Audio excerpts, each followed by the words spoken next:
Welcome to the Next Dimension Podcast, your portal to an extended reality. Every week we talk about the hottest topics in XR and let you join the discussion live on MRTV. And now, get ready for another exciting episode coming up. Hi, welcome to episode 15 of the Next Dimension Podcast, your new podcast that's all about VR and AR. And today I'm super excited because we have Alyx and Skeeva here from the Between Realities podcast. Hi guys, how are you doing? Doing good, man. Thanks for having us. Okay. Super awesome. I have the Very feeling excited to be here. that this is going to be a super exciting show. Also here with us, of course, Anthony from VR365. How are you? I'm doing good. What's up? How's it going? Good. And also with me, my name is Sebastian. I'm the host of this show still, but I heard that Alyx wants to take over. Yeah, I mean, we'll see how you do this time, and we'll get like a consensus at the end. See if everybody wants to keep you around. Let's see. Very nice. Yep, great. So this show, for all of you who don't know the show yet, this is a podcast. So we are on all the podcast providers like iTunes, Spotify, Alexa, Google, all the good places where you can find us. And if you enjoy this show, please give it a 5-star rating. That would really help us out. So go and find your iPad or your iPhone if you have one, and do open the podcast app, find the Next Dimension podcast. Yeah, Reality, that's the other show. And find it and give it a 5-star review. And also, please also find the Between Realities podcast. Are you also an audio podcast?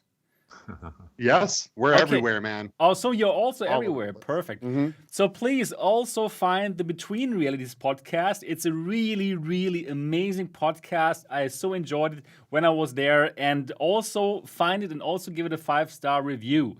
That would be amazing. We would be super happy. So this show is being broadcast live every Saturday at 9 p.m. Berlin. 8 p.m. London, and normally noon in San Francisco. But right now, the last week and this week, it's 1 p.m. But starting from next week, here in Europe, we're also doing the time savings thing. So we're going to be back at noon and also then at 3 p.m. in New York City. All right. Cool. So today we have some interesting topics to talk about. We're going to talk about the Apple VR headset. There are new rumors out again. We heard so many rumors about it, and it seems like it's going to happen. Very interesting. Then we're going to talk about Half-Life Alyx. It's 1 year since it got out, and I think we all loved it. We all enjoyed it so much. And now it's on sale. So for all of you who have not yet gotten it, I think they should get it, right, guys? What do you think? Now, I mean, I don't know. Right now. like now. Minimize this. Don't close it. Minimize it. Buy it. Come back. Yeah. Okay. I think you're right. So we're going to talk about what happened afterwards. Has there been any game that somehow could compete and reach this goodness that we got from this game? And also we want to talk about how did VR actually evolve from the very beginnings, from the HTC Vive, the original one, to now, to the Quest 2 and to the Reverb G2 and all the headsets that we have and that we use every day. And we want to see if this is like a healthy kind of evolvement or what we think about it. And also some other interesting topics. But before we get into these topics, first of all, we're going to go around and we're going to find out more about Alyx and Skeeva. And Skeeva, here in the window, you are kind of next to me here. So I'm going to ask you first. So Skeeva, great to have you here on the show. Tell us a bit more about you. So you are a huge VR fan. You're a super huge VR enthusiast. I actually met... Some would say. Yeah, some would say I'm obsessed. You are obsessed, yeah. So I met you and Alyx last year at the CES, and you were like running around with a microphone interviewing people. It was amazing. It's so nice to meet you in person, you two. And tell us a bit more about you and your love towards VR and what you are doing right now. Man, so as you know, we have a Between Realities podcast where we talk about virtual reality, and we talk to other people inside of virtual reality, anyone from content creators to developers to just all kinds of people. And it's such a passion for me. I love VR more than anything besides maybe my kid, right? And your wife, maybe. Yeah. There's a I'm just kidding. I love my kid, but no, I mean, but between being a dad and VR, I mean, that's all I think about. It's amazing. I love it. I have like every headset. It's all I want to do when I'm not doing this stuff. So Okay. yeah. That's cool. That's great. And you're also working in the VR industry, right? It's not just that you do the podcast, which is amazing, but you work in the industry. Tell us a bit more about that. Yeah. So I'm the community manager for Cyber Shoes, which is an awesome product that you strap to your feet and you run around in VR and run and jump and kick sometimes, and it's super fun, and it helps people like me that all they want to do is play VR actually get some exercise on top of it. So. Okay, yeah, that's so amazing. So cool that you guys are working in the VR industry. So, Skeeva, before we go to Alyx, tell me, did you play any VR last week, or what did you do? Did you do some VR? I did. I am still hooked on Population 1. So, I played some Population 1. I was going to go in. There's some good horror games that came out, and I just couldn't get myself to go in them because I'm a big baby like that. Yeah, but I did that. I played some stuff that isn't out yet that I can't wait to be able to talk about. I've definitely played quite a bit of VR. Okay, good. Yeah, it's better. It's just more fun. Thanks, man. Skeeva, we're going to talk more in this show. I'm looking forward to it. And Alyx, let's talk about you and what you are doing. So also you're doing the podcast, the Between Realities podcast together with Skeeva. Tell us a bit more about how that started and how did you guys meet? Tell us a bit more about that story.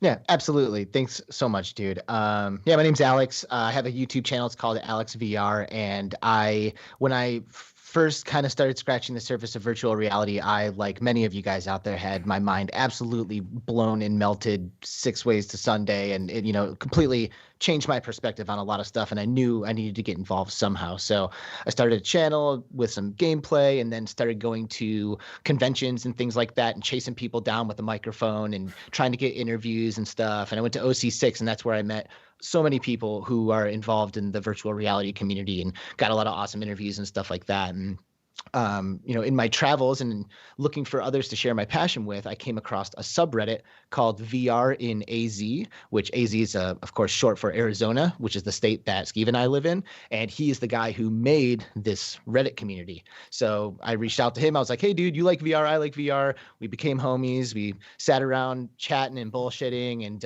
realized that some of those conversations that we had were kind of like starting to get a little bit deeper. Like we started to talk about some of the philosophical implications of virtual reality and how we're starting to realize that with this technology, it's going to enable us as humans to do a lot and kind of unlock maybe hidden potentials that we didn't know we have, or find ways to connect and communicate that were completely impossible before.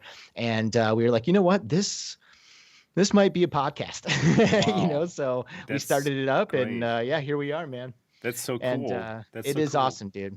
And actually, what I really like about your podcast, you really try to understand your guests more. You're not just talking about virtual reality, right? You're really talking about the people and what makes them tick and all these kind of things, right? So I was surprised when I was guest on your podcast. I thought we would be talking about all the latest VR topics, which we also did, but actually we spent quite a lot of time also to get to know me personally, right? To get to know the people. And I checked your other episodes, and it's always like that. It's cool. I really like that.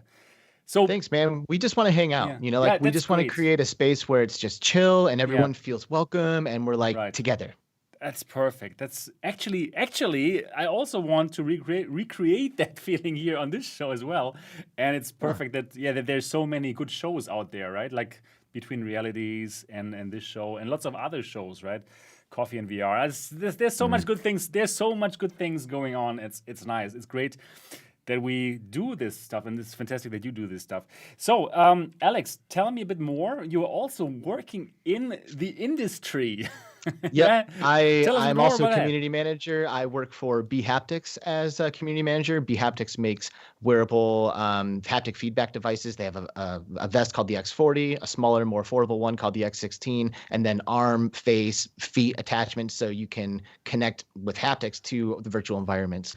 I do a lot of like Twitter posts. I make videos for them and like help people on Discord and stuff. And that was also kind of the result of going to CES where I met Jen, who is the director of business development at Haptics. So if you guys are trying to get involved in the world of VR, go to a convention when they start up, because that is where stuff happens. It's so true. It's so true. You make some more connections, you meet people, you make relationships and stuff, and magic is happening from that stuff. I can absolutely agree to that. That is freaking amazing. And you know what? I really love those haptic vests. Yeah, and I'm not even the community manager. And I'm not paid to say that. I really, really like it. Like playing playing Half-Life Alyx with that vest is just so much more immersive. Right? When you get that energy and you can feel the energy going up your body, it's like, what? What is going on? So it's really mind-blowing. It's really... It makes my job a lot easier when it's a super awesome thing. Like, you have to completely badass, so I have no problem shouting it from the rooftops. Yeah, that is cool. And you know what? I directly have a question for Haptics. So I do have one of these vests before you guys changed it to X40 and X16. And I'm wondering, my old one, is it actually the same like the X40? It is very close. The X40 is made out of a more like breathable mesh material. So the material that it's made out of is a little bit different, but it's the same ERM motors. It's the same pattern, and it connects the same via Bluetooth to your PC as the X40 does. The X40 just has a little bit of a sleeker design with the battery pack, and it has an auxiliary input, so you can connect like a Nintendo Switch or your PlayStation controller or your phone or whatever to get audio to haptic feedback from an auxiliary input. Yours, the DK3, does not have an auxiliary input on the back. You'll have to do your audio to haptic through the Bluetooth from a PC. Right. And I think the new one is even a bit cheaper than the old one, or is it? It's right at the same price point. It's like the old one was $499, the new one's $499, and then the X16, of course, $299 if you're really struggling with that bank. Okay, so people who want to get one, they should get the X40, in your opinion? 100%. 100%. Yeah. I mean, if you're going to invest like the X40, I mean, 40 motors versus 16 motors, there's quite a bit of fleshing out of the patterns with the 40 motors. And for the record, that's 20 on the front and 20 on the back. So the X16 would be 8 on the front and 8 on the back. So you can imagine that's quite a bit of a difference. That being said, if it's really like, if budget is a big deal and you cannot afford to spend more than $299 on a vest, you will absolutely not be disappointed with the X16. It's comfortable. It connects you to the worlds in the exact same way that the X40 does, just with a little bit less of the fleshed out patterns. Okay, but in general, X40 for the win. All the way, all the way. Especially if you're an adult. Yeah, right. Okay. Great. So cool. So amazing that you're working there. And awesome. Fantastic. Thanks, really, brother. Really fantastic. So did you play any games did you do anything in VR last week? Yeah, actually, at the expense of sounding like at the, what's the word? Risk of sounding like a shill a little bit. Haptics is a hardware company, but they actually created a game and it just got released. It's called Survive the Dark, and it's available for $5 on Steam. And it's a zombie survival like adventure kind of thing that, of course, was designed to incorporate the Haptics haptic responses. So right now I'm working on a video to promote Survive the Dark, and that's what I've kind of been getting into. I also did a little bit of walkabout mini golf as well, just for fun, and that was a great time too. Okay. Cool. Perfect. Yeah. Thanks, man. Thanks for letting us know what you're doing. And we're going to talk more during the show. So, Alyx, you can choose who's going to talk next about the week. Is it going to be Anthony or is it going to be me? It's Anthony. Okay. Well, this will be fast because I basically haven't done anything VR related last week. So, I'm trying to think. No. Didn't really play anything in VR last week. It's okay, man. It's weird. It's weird. Yeah, we had the great show last week, and it was just enough to talk about all the good stuff. Yeah, then you thought, okay, let's relax for a week. Yeah, more time for everybody else. Go ahead. Yeah, okay, great. Yep, I did also do some virtual reality. and I played a game that I really, really love, I must say. It's called Ragnarok, and it's a rhythm game. It's a rhythm game where you have these huge hammers. You're a Viking, and you're standing on that Viking ship, and then there's some runes coming close to you, just like in any music game. Stuff is coming to you, right? And you have to smash it, and everything with some cool, I don't know, metal music or like Viking rock. I don't even know how to call that kind of music, but it's amazing. It is really, really amazing. It costs like $17 or $18 or so, and you have to get it. Check out the gameplay first, and then you're going to buy it anyways, I believe. And they do have also some kind of cool player versus player mode. You are on these ships, right? And then whenever you hit the runes, then they will roll faster. And then your ship goes faster, and it's fantastic. Has any of you played that game? I am getting ready to, because it may or may not be getting integration with Behaptics. Oh, okay. Oh, so that's on my list, but I haven't gotten into it yet. But I will be soon. You have to. I've been wanting to play that game. I remember a couple months ago I played a game called, like, I think it was Drums of War, where it's very similar. There's like metal music, and you're smashing the drums to the beat, and so it looks pretty cool. Yeah, I played Drums of War too. You're like bouncing around as you're slamming them. Yeah. It's kind of fun. Yeah. It is exactly this kind of feeling. It's like, wow, it's war. Like you're hammering. It's fantastic. So that was really fun, and you also get a workout. Then I did the normal MRTV stuff, like checking out some hardware. I was checking out the router. Or router, how we say here in Europe more, like the Honor 3 for people who want to play Facebook, who want to play their Quest and Quest 2 wirelessly. And this thing only costs like $40. It's a very inexpensive Wi-Fi 6 enabled router. So yeah, this one works fine. If you still looking for one, you can check out that video. That's nice. Yep. Dang, I just bought a new router. I should have watched your thing first, because I spent like $600 on mine. What? Oh, really? It's Wi-Fi 6E. It's Wi-Fi 6E. Oh, and I know that's coming to the next like wireless headsets, because there's low latency, and it's like I'm really excited about it. So. Yeah, you're right. It's going to happen, but not in this generation for these headsets. Right. Wow. I want to be ready. Oh my God, you're super ready, man. You're really obsessed Quest with virtual Pro this reality. November. You'll be ready. Yeah, heck yeah. Wow. Or for the Rift 2 that we're going to secretly announce later in the show, right? Yeah, cool. Perfect. Yep. So yeah, I didn't do so much content this week. I had to relax a bit, and but now we're here, and I'm looking forward to do this show with you. All right, so now we talked about our weeks. Let's get into the news.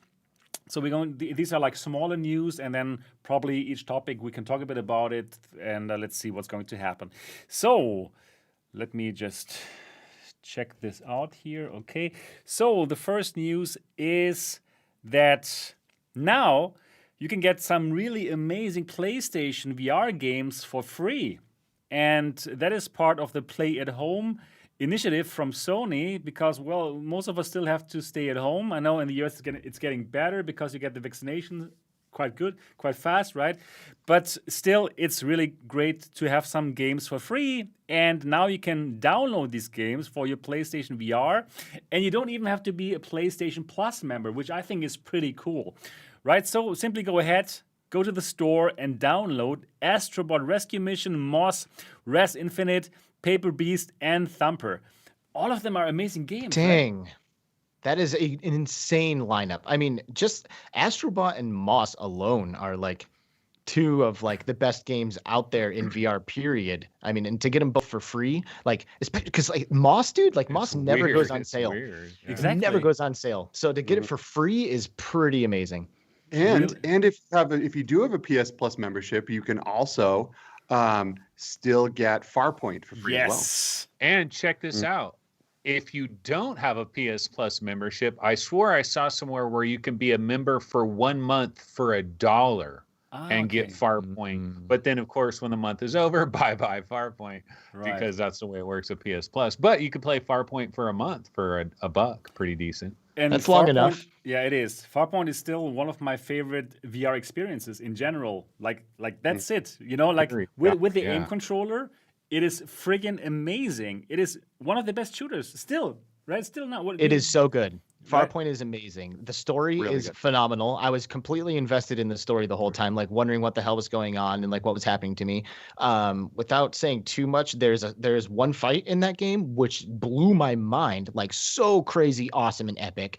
And there's also an amazing online co-op mode where you can play with a friend. I haven't tried it yet. Dude, it's so fun. Like you and a friend, like sprinting through the levels, like trying to get good times and like covering each other and rezzing each other. Wow. Like it was one of my favorite things to do when I first got VR, which of course was a PSVR. Yeah, I'm surprised that Anthony actually liked this game, because when I first started playing this game, I almost stopped playing because these spiders jump at your face the whole time. Like huge ones, right? Yeah, man, like these things they're not just jumping at you, they're jumping at your face, and it is kind of terrifying. That doesn't last the whole game though. It's so. Well, they're like head crabs though, because they like get ready to jump at you. I'll just like duck out of the way of that thing. I had some with that, and the ones in Boneworks as well. The ones in Boneworks get me the most. I don't know why. The head crabs in Boneworks. All right, those ones freak me out. They do. For me, the spiders have to look like real spiders. Like if they look super alien, or if they look robotic, it doesn't bother me as much. Oh, then it's something about the realism, you know. Okay, the real then spiders. Anthony, have you played Propagation VR? This little horror title for free.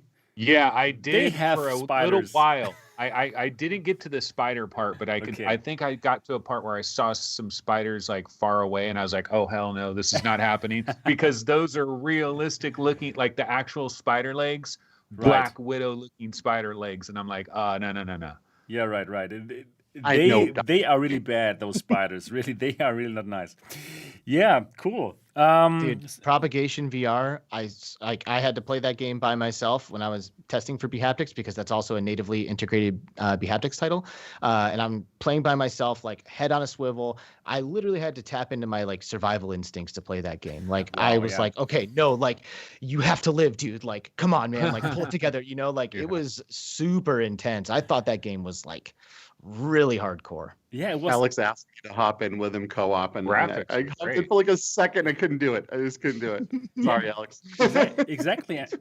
Like Anthony just said it. Like the graphics really look amazing in that game, Propagation VR, and it's like a free game. And I really don't like horror games, but this game I simply played it. And I actually had fun doing it, I must say. Even there's like one situation where they really scared the friggin' shit out of me, because nothing was happening. I thought, like, what's going on? And then suddenly I was looking up and and then it came from above, and oh no. Yeah. Anyways, Propagation VR, if you want to try out a game that has good graphics and some spiders, you can check it out. It's for free. And yeah, exactly. Hey, and one other quick thing. You know, we were talking about Farpoint, right? Yeah, right. The developer of that game, Impulse Gear, they were going to announce like some big VR game. They're like, we have a big announcement, and and they said the game was coming this year. And so everybody's like, whoa, it's coming this year. Then maybe this game is a PC VR game and not necessarily a PlayStation game, because Sony doesn't own them. But we haven't heard anything yet. But just something to keep in mind. That's still coming up sometime. You're right. Yeah, that's true. I actually forgot, because there was a bunch of hype around Impulse Gear for a couple of weeks when they said that, and everybody was kind of like waiting with bated breath, and nothing happened. And also, one thing I wanted to add to this too is one of the things that makes Farpoint so damn good is the aim controller. Like, aim controller is one of the best controllers I've ever used in VR, and I cannot believe there has not been a peripheral or a game and peripheral combo that's come out on PC to like match that experience. The problem is, don't you think we need like a platform holder to actually create a gun? So like it would really, we need Valve to create like a little gun, or we need Oculus to create a gun. Oculus could totally pull this off, right? Yeah. Like with a Quest, they would sell even loads of this. It would be amazing. They were designing one. They were designing one right before Facebook bought them. Palmer Luckey was designing one, and then Facebook scrapped the project and said Facebook will not be promoting weapons. So what? Yeah, it's so dumb.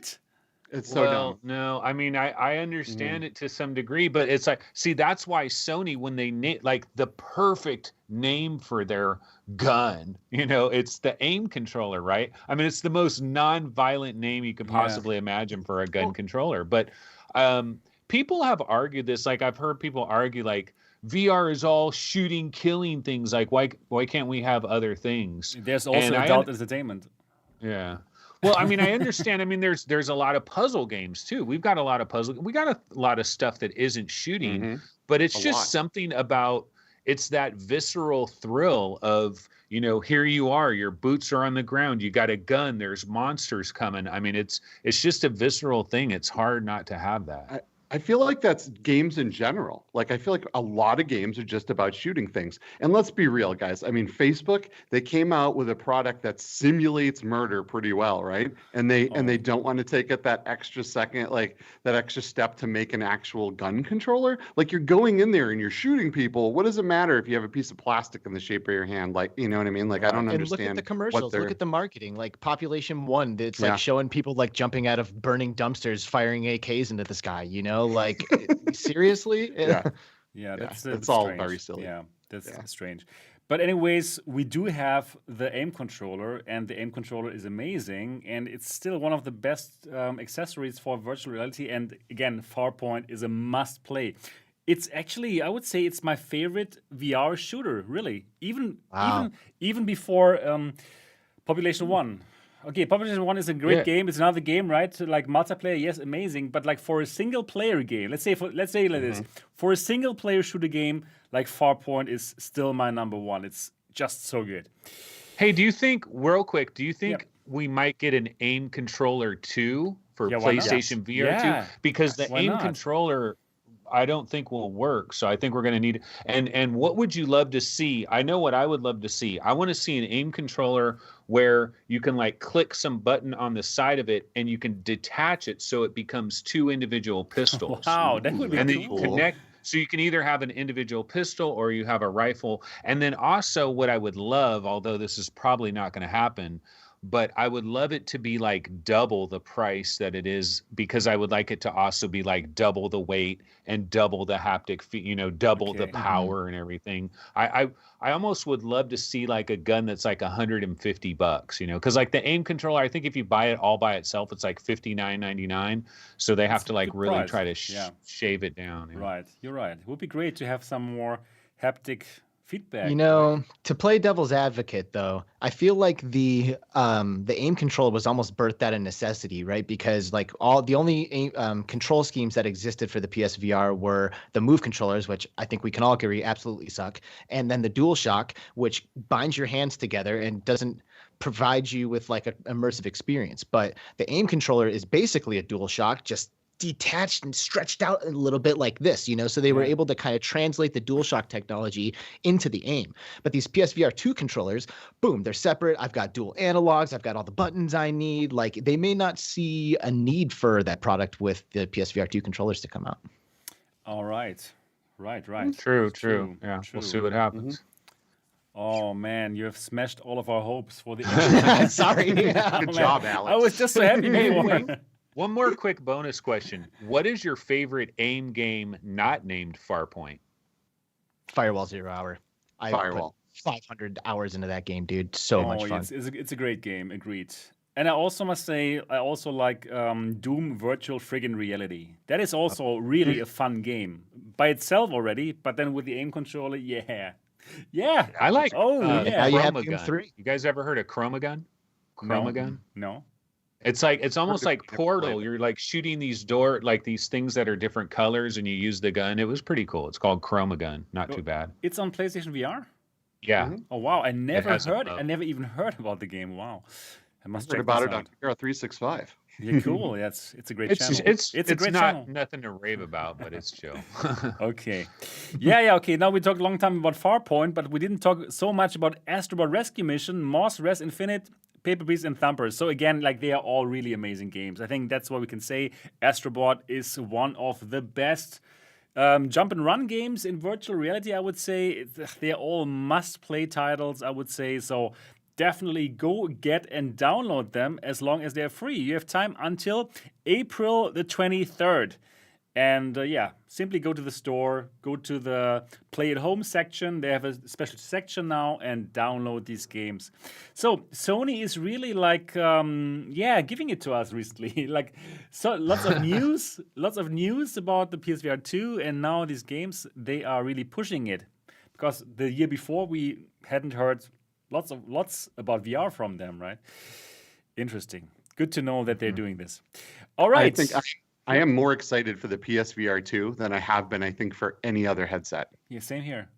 Same here. I think the PSVR 2 is going to rock, right? Because they have to make a headset that is good for several years down the line. Just like I can still enjoy the PSVR 1 even now after like 4 or 5 years. It's still good, right? But wow, PSVR 2, I'm so excited about it. Alyx, are you excited about it too? Absolutely. PlayStation VR 1, that was like my intro to VR. And you guys can correct me if I'm wrong, but I'm pretty sure when PSVR 1, actually I know this, when PSVR 1 hit the scene, there was still other VR hardware and experiences out there that could top it, right? Like if you have a tracked, Rift or, a Vive or whatever, that's going to be really, really awesome. But when this PSVR 2 drops, it's going to be on par with the best of the best that's out there. So it's like that no one is going to have a reason to not want that thing. You know what I mean? All VR enthusiasts, gamers, that PlayStation enthusiasts, I feel like it's going to come out and be the right level of technology that it needs to be to pull everybody in, and I'm super stoked about it. Exactly. And then the controllers, right, with these triggers which have like force feedback, like, oh my goodness, this is going to be so wild and amazing.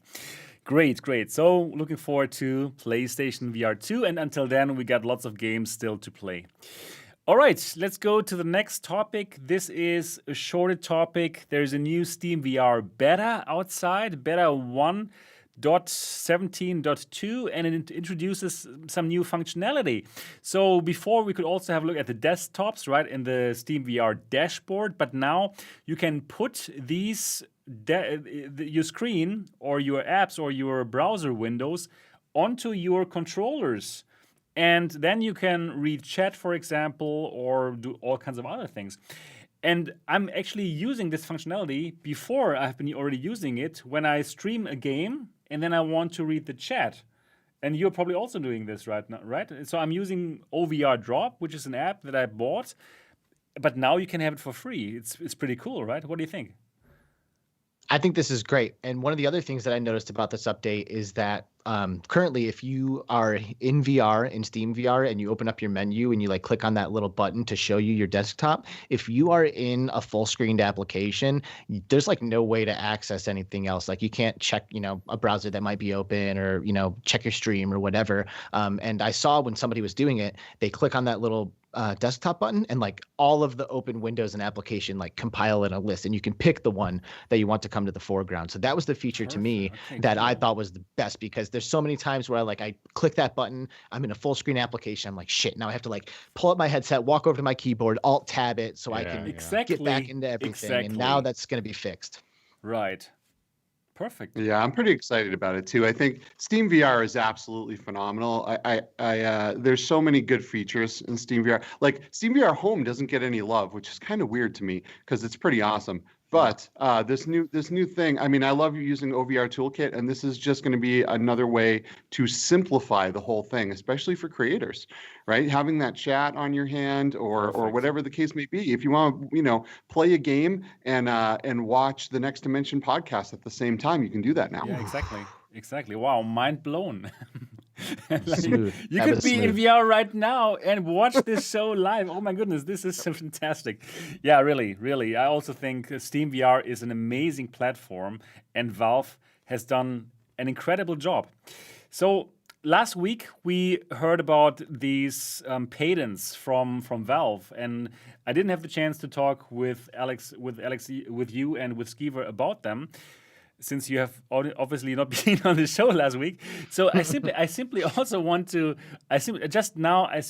ask you, what do you think of these patents? Do you think this is going to be a standalone index, like a direct competitor to the Quest with its own mobile store, or do you think it's more like a wireless index, which has just access to the normal SteamVR store. Why don't you take that, Skeeva? Oh, geez. Oh, man, it's so hard, right? Because they put out all these patents that are like, maybe we'll do this, or maybe we'll do this, or maybe we'll do this, right? So I don't even know if they know, right? But I think they know. I hope they. Yeah, I hope they know. I think it's probably. I would go ahead and guess that it's probably like a wireless index 2 type of thing. I mean, they did mention some processors and stuff and processing power being in there, and that could be for the wireless. I'm not sure. Wireless in standalone is the way to go, right? If you want to make some money, that's how you do it. But we know that Valve is one of those companies that isn't always just about making the money, right? They put out Half-Life 2 in VR only. If they wanted to make some money, they would have made it both, right? So I feel like they could go either way. I don't know that there's enough titles out there on Steam currently that it would make sense for them to do this, but maybe they have some kind of partnership in the background where they're building mobile applications. I don't know. This is so... I'm going to love it no matter where it goes. Probably it's going to be amazing too, yeah. Yeah, my number one thing is this time, I don't want to go through 4 or 5 sets of controllers. I don't want to go through multiple headsets. Make sure your build quality is where it needs to be. Because if I'm going to pay another premium for this headset, it better not break every 2 weeks. So that's my main thing for the Index 2. I mean, to me, honestly, a wireless standalone Valve HMD just sounds a little too good to be true. Like it almost sounds like I'm just like getting my hopes up thinking that Valve is going to come in and offer us a direct competitor to the Oculus Quest. Like it just does. I don't know. For some reason, I don't feel like that's what it is. I think I would probably be leaning more towards a PC compatible high end solution. All right. Okay. Yeah. Yeah, I also think so, honestly speaking, that now they're still going with that wireless solution, probably even an add-on could be that makes the Index wireless, because it would be strange for them to have to make a whole new store for that wireless games, right? Those mobile games that at the moment they would have to do, and that would kind of split their great SteamVR library in two, and would introduce just too much hassle. And, right. Right. Was it 2 years ago? I think it was 2 years ago that they said that they were that wireless was a solved problem, right? Yeah, so obviously not a solved problem. We don't have it yet, but Yeah, right. Anyways, I believe this is going to be wireless, just going to the SteamVR library, and then for the Index 3, they're simply going to stream SteamVR from the cloud. Yeah, I always like to say that here on the channel. I'm so sure it's going to happen. And then they don't have this problem. Then all the SteamVR games that are working now, they will simply be streamed from the cloud, and that's it. And then you have your Oculus competitor that has a great library and a standalone headset. Yep. Just have to wait for a couple of years. A month would be amazing. Yeah. Just have to wait for a couple of years. A couple of thousand months. Couple of thousand months, yeah. Yeah, it's okay. I'm simply going to freeze myself, and somebody please wake me up once this is happening. Right. Freeze yourself, wake me up when there's really, really amazing VR. Yeah, right. Okay, good. Yeah, I simply wanted to know what you guys think about that index thing. So there was something in between. So SteamVR, now new beta version. If you want to use these cool features that I just showed you here, like putting these desktops to your controllers, you need to opt into the beta, to the SteamVR beta. And how you do that, also on the Road to VR article, they show it, so check it out. All right, next short, small topic is the Oculus Quest App Lab now reaches 100 apps and games in less than 2 months. So in the beginning, there were only a few, right? And it was kind of slow, but now they are picking up steam, and now there are over 100 apps. Quite a few. It's kind of tough to check them out all by yourself, right? So therefore, you can also check out the best rated Quest games also here on Road to VR. And you can see like Harvest VR is on number 1. I haven't even checked it out myself. Warplanes, WW1 Fighters, also didn't check it out. Yeah, so that's lots of stuff to check out. And also you can check out the most rated games, Puzzling Places, Gorilla Tag, Ancient Dungeon Beta, and so on and so forth. So yeah, the Quest App Lab store is picking up steam. Have you checked out lots of games already? Did you play Gorilla Tag, Sebastian? Did you like it? I haven't checked it out for a long time. I have checked it out for probably just 20 or so minutes, and there were lots of kids in it, like shouting, and then normally I'm turned off by that, and I didn't give it enough time to enjoy. Like I didn't play it with friends. Probably with friends, it's amazing, probably, right? But with some strangers yelling at you, it was not so much fun. Did you play it? I played with friends. I thought it was garbage still. Okay. I think I would like it. I haven't played it yet, but like I see people playing it, and I'm intrigued. I haven't had time to try it yet, but I think it looks kind of good. Okay, but Skeeva, you totally didn't like it. Oh, dude, I thought it was trash. I'm sorry to say that, but like it's very rare I say something like that. No, I'm glad. Yeah, say it. Like I was in a PS1 game. It really did. Looked like a PlayStation 1 game. The locomotion did not feel great to me. The community, the amount of people and kids that were in there, just it just wasn't fun. There wasn't any real like. You tag everyone and the game resets by itself. There's no real objective yet. I don't know. It just felt like a crummy tech demo. I also didn't know what exactly I have to do. They didn't really teach. You guys you're supposed to reject humanity and become monkey. Yeah, okay, that part is good. That sounds good. It's not going to happen. Become monkey sounds good, yeah. Yeah. So Anthony, what do you think about the game? That Gorilla Tag? Yeah, have you tried it? I have not checked it out. It's one of these phenomena where I constantly hear about it and people are always tweeting about it and it's all the rage, but no, I haven't checked it out yet. But I do want to check it out briefly real quick. Yeah. But I just like the fact that Skeeva is willing to like go hard on a game every once in a while. Yeah. I like that too. Yeah. So what's the game then? Like what's the App Lab game that you guys would recommend to somebody if like, you were like, go to App Lab and download Skeeva, tell us. To the top. Yeah, boom. One of my favorite games to this day. Came out in 2016, I believe, but it's still amazing. One of the best VR platformers I've ever laid my eyes on. Yeah, it's cool. Have you tried the Quest version of it though? I have, and I've beat it 100% complete. Wow. How close is it to the does it feel pretty much like the PC VR version? Because PlayStation VR version of To the Top was good. I liked the PSVR. It's exactly the same with one major thing that because they are not officially on the Oculus store, the paid version of the store, they didn't have multiplayer. So, and that's one thing that's really cool thing about that game is flinging around and racing to the end with your friends. So that part was missing. I don't know if it now can use the Oculus multiplayer system since they're on the App Store, but if they can, it's going to be the full and complete experience, and it's phenomenal. Wow. Dude, for the record, incredible. I subscribed to 2 years of Viveport Infinity like last year when it was like $2.50 or something like that. I forget what they were. It was like a complete steal, and I got a couple of years of it. The only time I have been inspired to go into Viveport Infinity to play something was to play To the Top, and it's because I wanted to play online with people. And the Viveport Infinity version of To the Top does not have multiplayer. Oh no! And I was like, "Are you kidding me?" Like the one game I'd finally decide to take advantage of this subscription, and they cut the multiplayer from that version. I was so sad. I know, but Viveport Infinity is really good. They also have like Hyper Dash, for example. They also have some new games and quite a lot of games. So it's actually I can't recommend a nice it. service. I think it's a great. Yeah, right.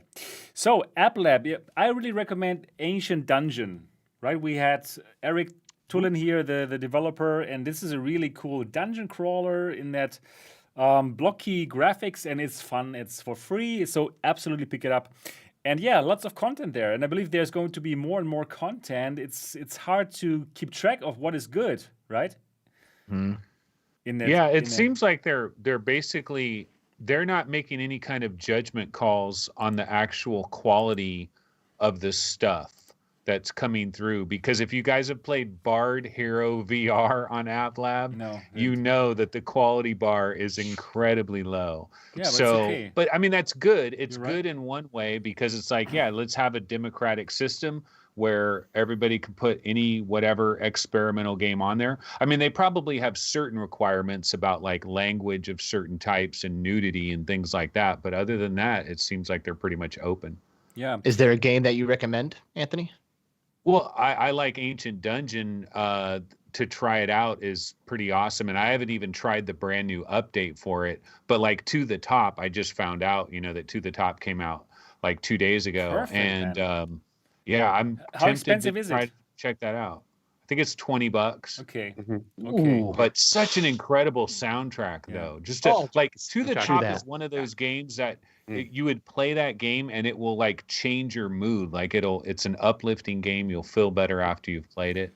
Okay, but I think $20 is quite on the expensive side. It's kind of harsh. It's kind of we're so used to even cheaper games, but I totally get it that they must make money as well. But it's just like in the relation, it's not so. I think it's better the $20 games out there, though. Honestly, it's worth it. I really like it. Yeah. Okay, cool. Not without multiplayer functionality. $20 as a single player game. It might have it. It might have it now with official App Lab. There's other App Lab multiplayer stuff. There's multiplayer like Gorilla Tag, for example. Right. So there's multiplayer stuff. Is it then multiplayer on the App Lab? Does anybody know? Somebody in chat will probably. Somebody in chat, please tell us. Does the game come with multiplayer? Actually, for that game, I was surprised that it didn't make it to the normal Quest store. Right? It's like a great game. It doesn't make sense. So that's strange. Anyways, Anakaze says 8-player online co-op versus racing is listed on the App Lab page. Okay. So maybe it's added back in. Okay. Oh, cool. That sounds good. That sounds great. Yeah. So definitely check out the game. It's a really cool multiplayer game, and like a VR jump and run, I would say. Right? Skeeva, how would you? It's like Sonic the Hedgehog. You could be Sonic. Yeah. I mean, exactly. Who doesn't want to be Sonic? Yeah. It's a really fast-paced, ultra-fast, like racing to the top of the map type of game, and you're just flinging yourself off of everything. It's like parkour. You're right. It's like what's weird about it though is like to me it seems like you either get to the top or you don't. Like there's two types of people in this world: people that get to the top and freaking love it, and then people that are like, I couldn't do the controls; it just didn't feel right. So there's a learning curve, right? There's a learning curve. You gotta give it a little time, yeah. Right. Mm-hmm. But once you get it, then it's fun. Yeah, great. Yeah. Cool. So to the top now on the App Lab. Now the next topic is about social VR app Rec Room. Let me show you that now here on Road to VR. So social VR Rec Room raises $100 million financing. Now at a $1.25 billion valuation. Wow, congratulations to Rec Room. And actually this valuation, it makes it one of the highest valuated VR companies outside of the platform holders Facebook, Valve, and HTC. Surprising, right? Isn't it surprising how this little game like made it to the top? You know why? I did there here? Yeah, why? Because they opened it up to flat gamers on Xbox and PC and mobile and all that shit. That is why. You're right. But do people care? But why do people on those platforms care about it? Do they? Because first of all, do people don't have headsets? Yeah, but they're just playing flat games. Why would they care about anything? Like, I don't. You can meet people there. You can meet people there, and it works. Like I made some language learning groups in Rec Room, built like a place to meet, and then there were people joining us using their iPhones. Isn't that amazing? Or their iPads. So they could be in the same room with us, like doing languages exchange, and it worked amazingly well. So it's really nice to have like the social app that is accessible to everyone and where you can still meet and do your social things. So I think they really succeed at this putting people together, no matter what kind of device they have.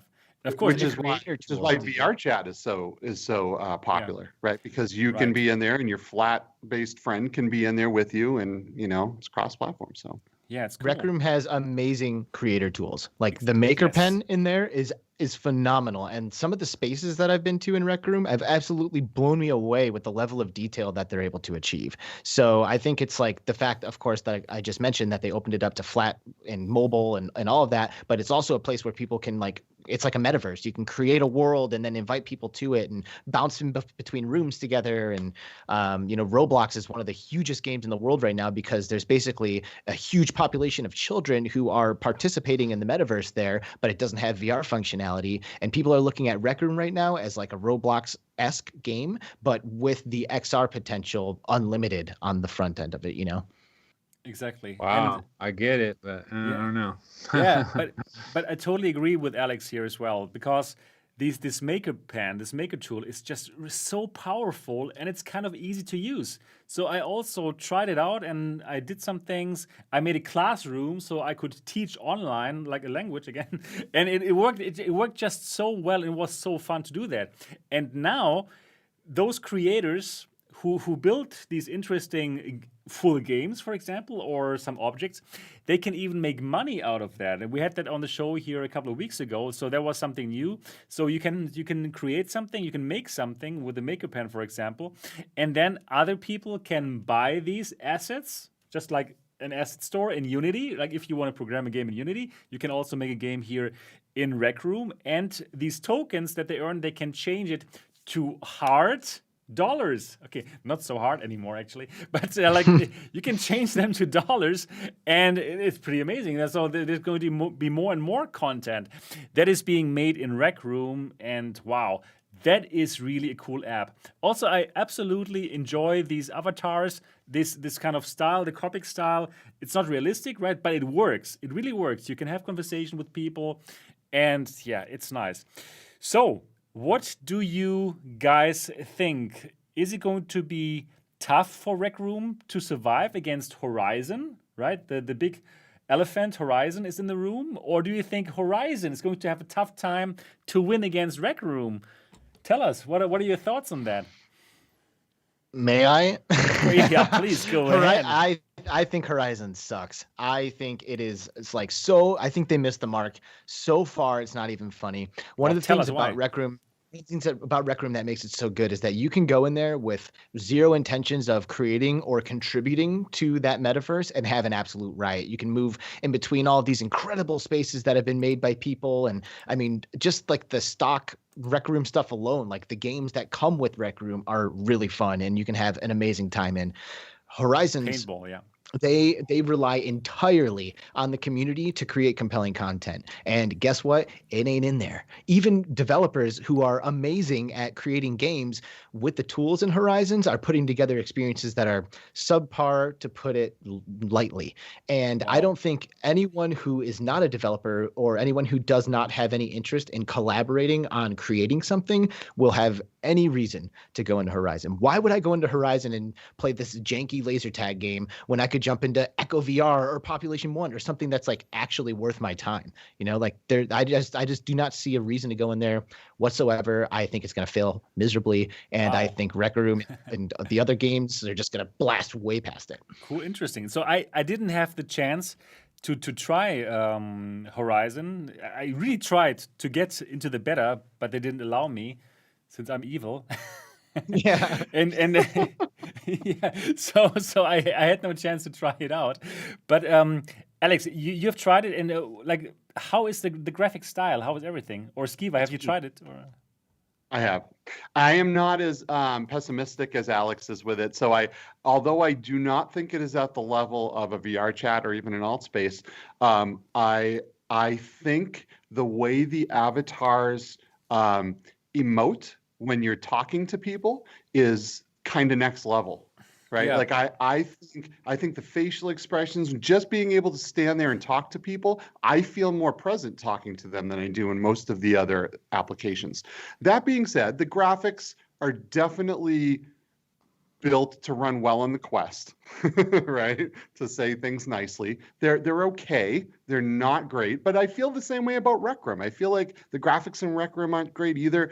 I don't really like the mitten hands in Rec Room, So I feel like there's some pros and there's some cons. But Horizon is also invite beta only, and there aren't a billion people in there currently creating like there is for Rec Room. So I think Horizon will be in a different place a couple years after it launches and might be a little bit better. I had a lot of fun when I've been in Horizon. So, but I prefer to go into like Altspace or Neos or something like that.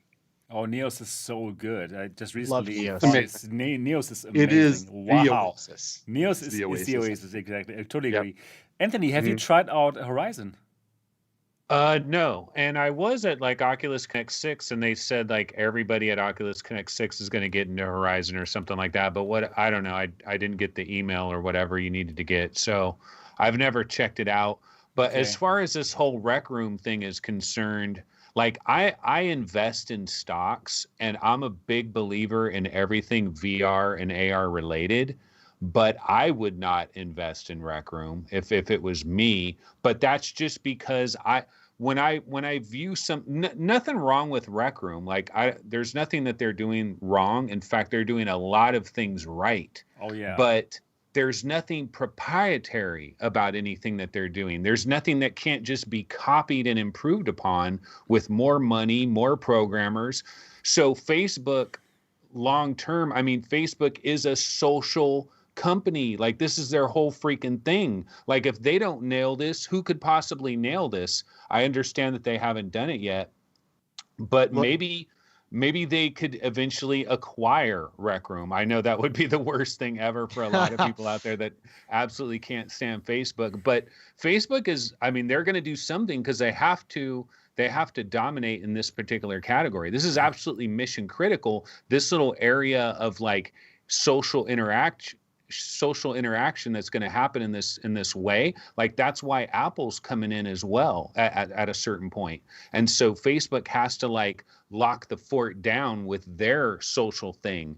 And if Horizon isn't up to snuff, then they're going to look to acquire somebody. Maybe that's part of the reason Rec Room has this $1 billion valuation. I also wonder, is Rec Room going to ever IPO? Or are they ever going to like be public or do a SPAC or something like that? That'll be interesting. Perhaps.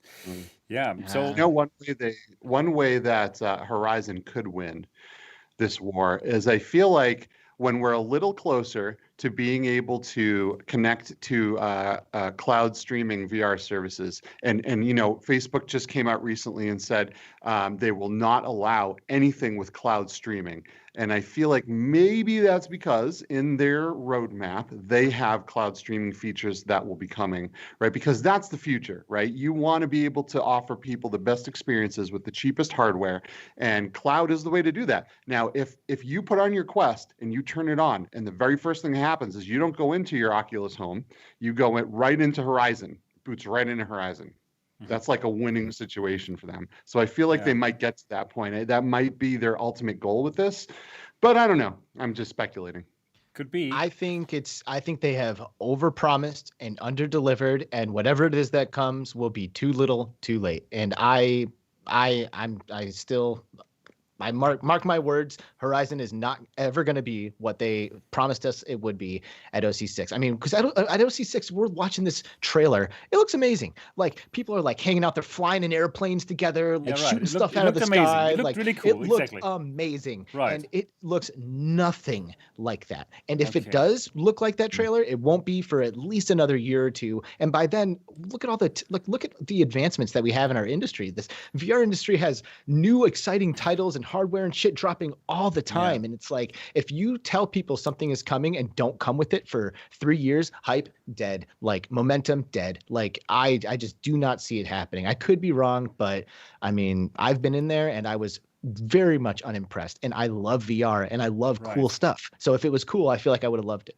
And one thing that is not cool is being watched all of the time by Facebook. Sorry, I have to mention this again. So for me, I will not feel comfortable if I'm in virtual reality and I know everything that I look at, everything is being analyzed by the Facebook algorithm to find out more about what I like, who I am, and which kind of ads I should be looking at for the most time. And that's exactly what's going to happen with Horizon. That is Facebook's business model, and that's why Horizon is kind of important for them, right? So, and I will not feel comfortable. But wait, one sec.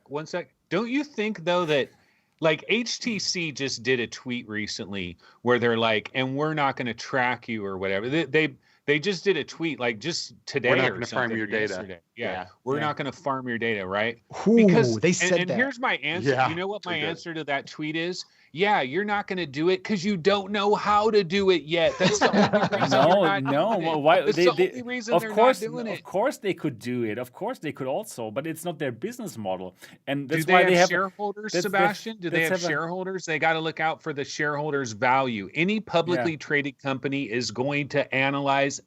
You think Apple, like when we get this Apple VR headset, you think they're not going to analyze every single thing we're going to do? Like, but they're not selling your data to the highest bidder. That's the point. Right. They're not selling your data to the highest bidder, and that is the Facebook business model. So there is a difference. And now I'm going back to my rant now. Now I'm going back to my rant about Facebook and feel it being like watched all the time. And that's something that they even showed themselves in their security videos about Horizon, that everyone is recording everything that they see all the time. Every person in Horizon is walking around with a body cam, basically.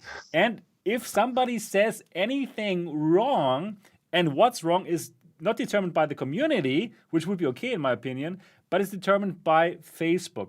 So if Facebook doesn't like my personal political opinion, and if I shout it out and somebody feels offended by it, they're going to click on the button, and then somebody from Facebook is going to look at what No, it's not funny. It's going to look at what I said, and probably if Facebook think that's the wrong thinking, okay, probably in the worst case, I might lose my Facebook account. And then I'm losing all of my Oculus games, and I'm not comfortable with that. And I believe lots of people will feel the same way, especially after watching MRTV. and then, I'm just not comfortable with it. Sebastian, and I will feel. I gotta tell you, man. I felt that the whole time. I felt like I was being watched. Like the whole time I was in there, each time I've been in there, there's this looming thing. Like I can't open up and be me. Like I can't relax because I know I'm being watched and I know I'm being recorded. And not that I ever really say anything that I think would ever get me banned anyway, but it's just the fact that they're there, they're recording you, and every opinion you have could mean that all your games are gone. And what's worse than all your games being gone? Yeah. You know what I mean? It's just really not the virtual reality future that I want. I simply feel like I have to censor myself. Like I also think like my political opinions probably would not get me banned. Yeah, I'm not like a crazy fanatic or so. Even sometimes it might feel like this. But it's really it just feels uncomfortable that one company has so much power to determine what is correct and what is not correct. So this kind of completely centralized monopoly as far as the opinion is concerned is dangerous in my opinion.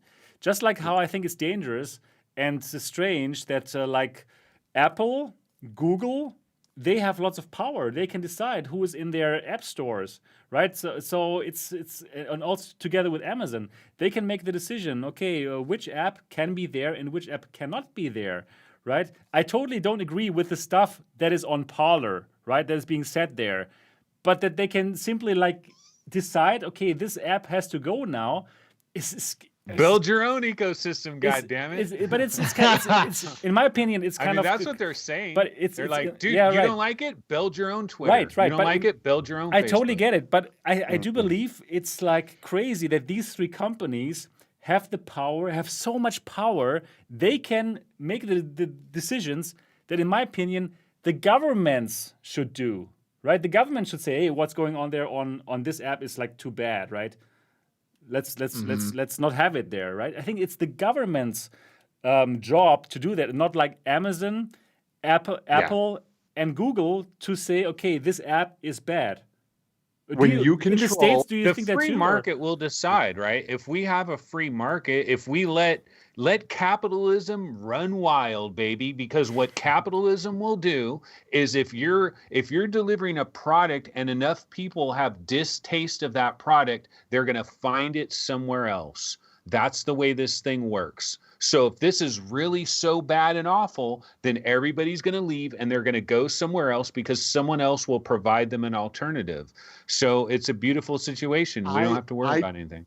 I disagree, and I tell you why. So the reason I disagree is because when you have so many people on one platform and you control the information being flowed through it, you control perception. And when you control perception, you control people's actions and their thoughts. And they don't even know most of the time what's happening to them. They don't know that these things are going on. Then they don't deserve to know.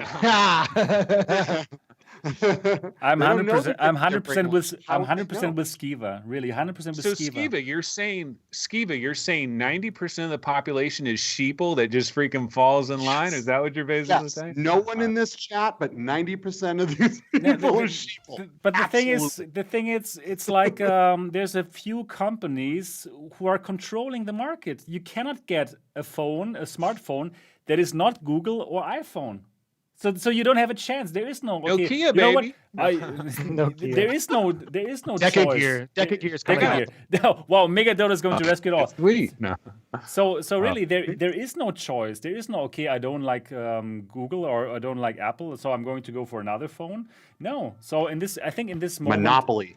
It's it's dangerous. In my personal opinion, I think they have too much power. Sebastian, have you ever owned a share of Google or Apple? I don't. Have you ever benefited from these monopolies? No, I did not.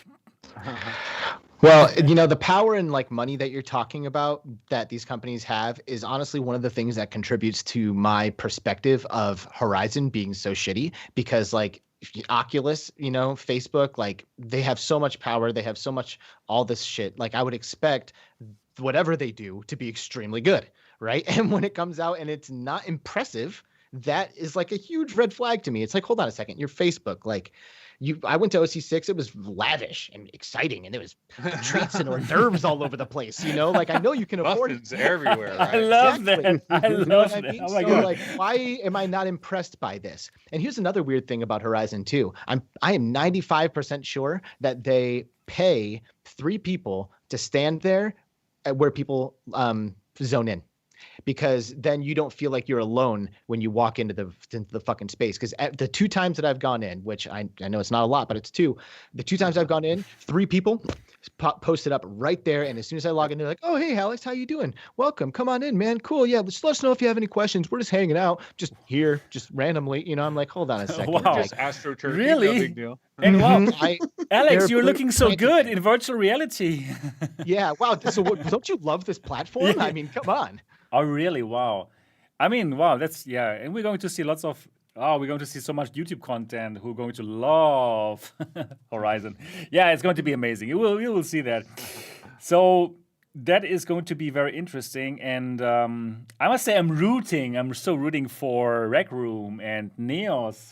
Neos VR is so I'm rooting strong. for Neos. Neos. So awesome. Hey, I have Neos one is quick really question good. for all you guys in relation to all of the this social thing, Rec Room and all that.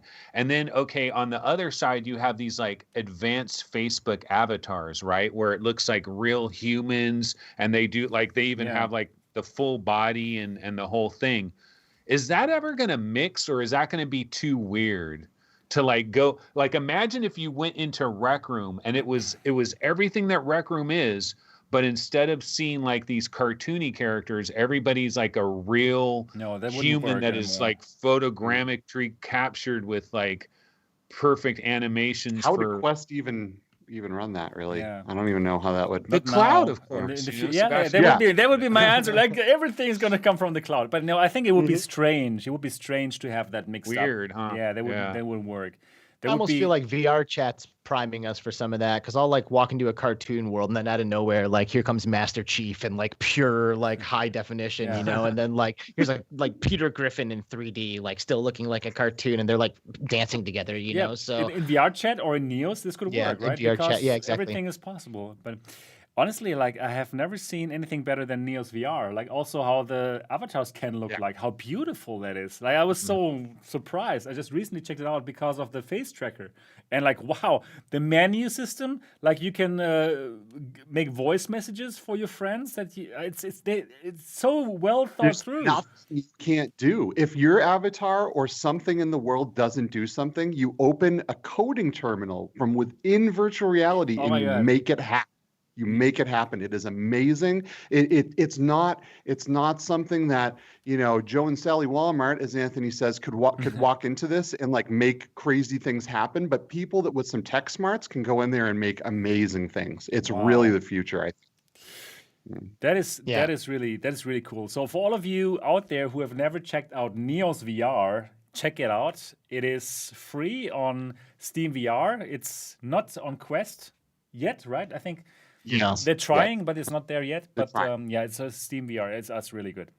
It's the interactions that separate it from everything, as far as I'm concerned. Like, because in VR chat, for example, you know, there's not a lot of interactions. All you can basically do is like maybe grab an item and then you let go and it just like floats there and you're like, okay, there it is. Like, there's not a lot of things happening. But in Neos, if you pick up a gun and it doesn't shoot a projectile, like Skeeva was saying, you can code it to shoot a projectile, and then you can be like, okay, let's add a knockback to this projectile. And they're like, I watched people in there do this on the fly, like code up a gun, add a projectile to it, and then they shoot me with it, and it launches me like 100 feet backwards. You know, like all kinds of crazy shit like that's going on. So I mean, it is. I laughed my ass off both times I went into Neos, like just like rolling on the floor. It is so much fun. It's great. It's Neos cool. all the way. So check it out. Anthony, have you checked it out?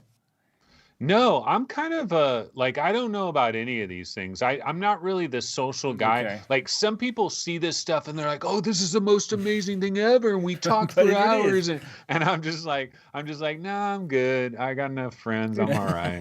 I'm just not enough. But I don't know. Maybe I'm just, I think it's going to be a weird world long-term in the future. Like I was just thinking a minute ago, like, are we going to go to like nightclubs in VR where you never do absolutely. House, you know, where they you already never do your house. Yeah. But it needs to, but too. for me, it would have to be like photo real. Like you'd have to get to the photorealism damn near for it to work for me. Man, Anthony, if you want to go to the club in virtual reality, check out Hitman 3. There's one level, the Berlin level. It's the best club I've ever seen in virtual reality. It's so good. All right. Let's go to the next topic. It's a topic that you guys in the US have probably not heard about it, but here in Germany, it's quite big. So here in Germany, in good old Germany, we cannot buy any kind of Facebook headset. We cannot buy the Oculus Quest 1, Quest 2, and we also cannot buy the Rift S. Nothing from Facebook. And the reason is our anti-monopoly government agency, they have started they sued Facebook because of what they did here now with the Quest 2, that they're forcing you to log in with your Facebook account and all the privacy concerns and all these things. And Facebook just said, okay, you know what? We are not selling here anymore in Germany. So for us Germans, it's no problem. We can just order it from Amazon France or what, and it's going to be here in 1 or 2 days. It's no problem at all. So that's not a thing. But we recently here had another court appointment 3 days ago, and Facebook, they wanted to unrule the whole thing, but they didn't succeed. And what our German court said, they said, okay, we cannot make the final decision. We have to send this to the European courts to do the final decision. And we're expecting this to happen, to unfold until 2023. Just then will we find out if whatever Facebook is doing there is okay or not. So until then, no Facebook headsets here in Germany. So wow. And Germany is like a very important country in Europe here, right? So this might have some ripple effects for the other European countries. So I simply want to know, what do Americans think about that, this anti-monopoly thing? Do you also have this kind of anti-monopoly agency, government agency, and what is going on? Do you think there's also going to be something about it? The FTC here in the United States sued Facebook for illegal monopolization. But the difference here is they're going to sue them, go through the court processes and figure all this stuff out. But in the meantime, they're not saying that you can't buy anything Facebook. They're still allowing the stuff to happen. They're still allowing their citizens to be stolen from, in my opinion. So it's not the best situation. I really, when HTC came out and said that they're not going to farm people's data, I was immediately like, yo, as soon as your standalone is out, I'm jumping ship and I'm never touching Facebook again. So, yeah, I just wish our government was as interested in helping protect us as Germany's. Yeah. Well, the American government is interested in keeping things as free as possible. And if that means the companies, that means companies are free to do what they want. Companies don't want more government involvement, right? That's not a good thing for the country, I think, as a whole. That said, it does enable companies like Facebook to basically just do whatever the fuck they want and be completely unchecked the whole time, so it's kind of a double-edged sword a little bit, right? Because you could say, hey, government, this company is doing stuff, get involved, and they're like, listen, you guys want to be free or not, pick. Wow, that kind of situation. Right. Interesting. It does seem, though, like in the USA, like there seems to be this additional pressure on the government to do something serious about Google and Facebook and some of these other tech companies. But like, I think most people that are like long-term investors in Google and Facebook actually expect at some point for these companies to get broken up, and they're okay with it because they believe that all the little companies that are going to unravel out of that are actually going to be worth more than the aggregate. So, but I think it's going to happen. I'm pretty sure. I mean, they're looking at antitrust on Google and Facebook as well. Yeah. Right. So even you have that super free capitalism where the government lets you go, you still have antitrust, right? It's if there's a monopoly, that is not good. Also for the people, right? Because prices will go up and they can do anything they want. So that is. You want to talk about a monopoly? YouTube, man, that's a monopoly. Yeah, it is. It is, and it has the same problems. It has the same problems. I agree completely. We're losing our channel. We're losing the signal. Yeah. No, it is, and that's why I'm so excited about other technologies like blockchain, right? Like I'm also on Odyssey.com, Odyssey, ODYSEE.com. It is basically YouTube, but based on the blockchain, so you can say whatever you want, and nobody's going to cut your channel off. So I really Could you imagine, Sebastian, check this out. So the U.S. government says YouTube is a monopoly. We're going to split it up. You're going to have YouTube A and YouTube B. And so half of all the YouTubers have to pick, like, you got to go to either YouTube A, Mike from the Oasis goes to YouTube B, Cats and Cherries on YouTube A. I mean, how do you split that up? Like, how do you unmonopolize YouTube? Because there's no other competitor that is within you any unmonopolize Google is what you do. You don't unmonopolize a service of Google. You unmonopolize the company itself, and you say YouTube has to become its own company, and that's Android not going to stop anything. No, but I mean, yeah, it's just how they deal with it, man. They did that with Microsoft. They split up Office and Microsoft 15 years ago, I think it was. I mean, it was a while ago. They do this regularly. Wouldn't they have to break YouTube into two pieces and just like one of them has to become like some new company, new name or something? And it's like, I mean, YouTube itself would have to become a company. Right. Of it. That would make sense. Is usually how they work. And if they would, I'd buy a gang of that stock. Let me tell you. Yeah, and YouTube is pure dominance right now. I would too. And it's a problem all over the place, right? You have these tech companies that are more powerful than the government. Like look at what Twitter just did. Like Twitter turned off Donald Trump's account. I don't want to get political, but but they had the power to silence the president. Yeah. Right. That's the point. I even don't agree with what he would say, but like cutting his access is that's probably not so great, right? No. That is not free. Yeah, right. That's another topic. Wow, today is like the political show, and I love it. I really love it. Yeah. Okay. So in Germany, no Facebook headsets until I don't know, until a long time in the future. And I understand it. I really understand what the German government is doing here. You know, when you buy a Quest, like someone in Germany buys a Quest 2 and they order it through France or something like that. I did, yeah. Are you paying like 10-15% more than you would if like you could just buy it at a store down the street? Same price. Everything is the same. Here, like there's no additional tax or anything. No. It actually was cheaper because Germany has France had like a little bit cheaper tax for the consumer goods, so you would even pay less if you buy it from France. Yeah, so it's good. Dude, Brazil has a 100% tax on imported electronics. What? Oh yeah. 100%. It costs people in Brazil literally twice as much as it costs people everywhere else when they get imported products. And I mean, you tell me what electronics are being manufactured in Brazil. Everything that they use, video game consoles, computers, That's Oculus crazy. Quest even, they have to pay double to get.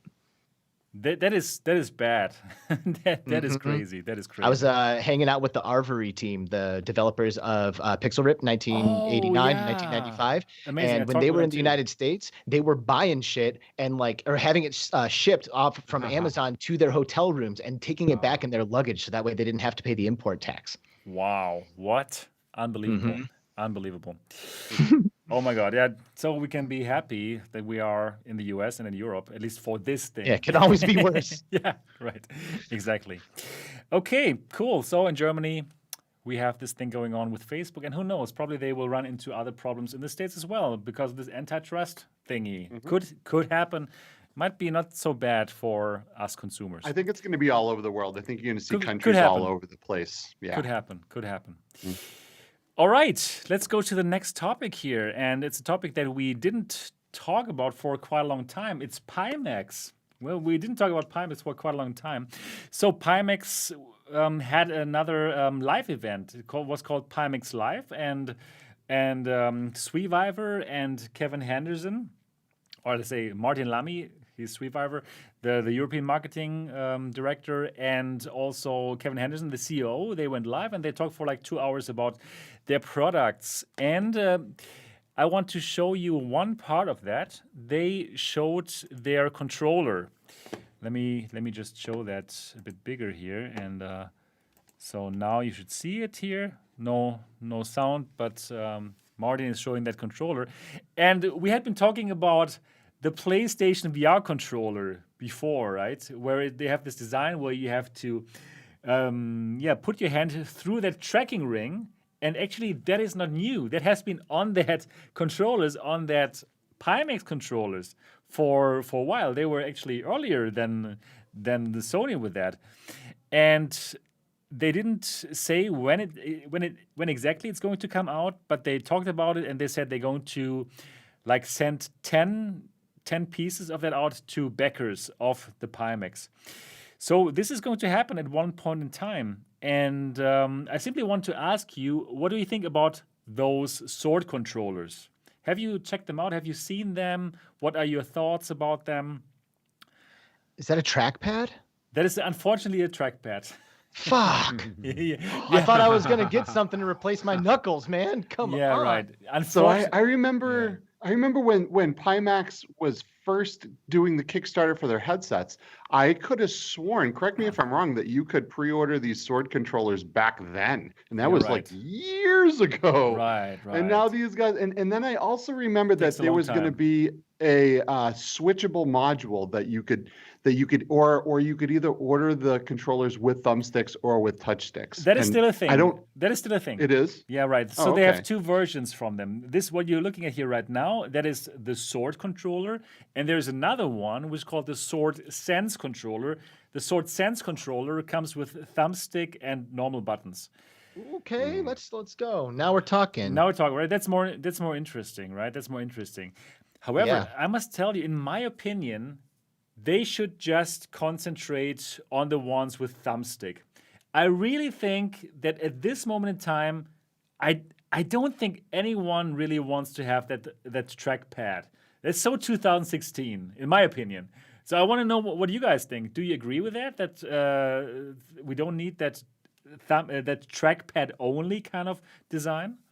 You know, maybe if you're one of those like you're one of those folks who is like social VR only, you know, like you're only in VR chat and stuff like that, maybe you could get by without having a thumbstick, you know, like the limited range of movement wouldn't really hurt you too bad, and you might be willing to save a few bucks to cut it off because you know you're not going to be playing something. But other than that, I'm just trying to be optimistic a little bit, I guess, in that perspective. No, like I don't know why the hell anybody would want a trackpad.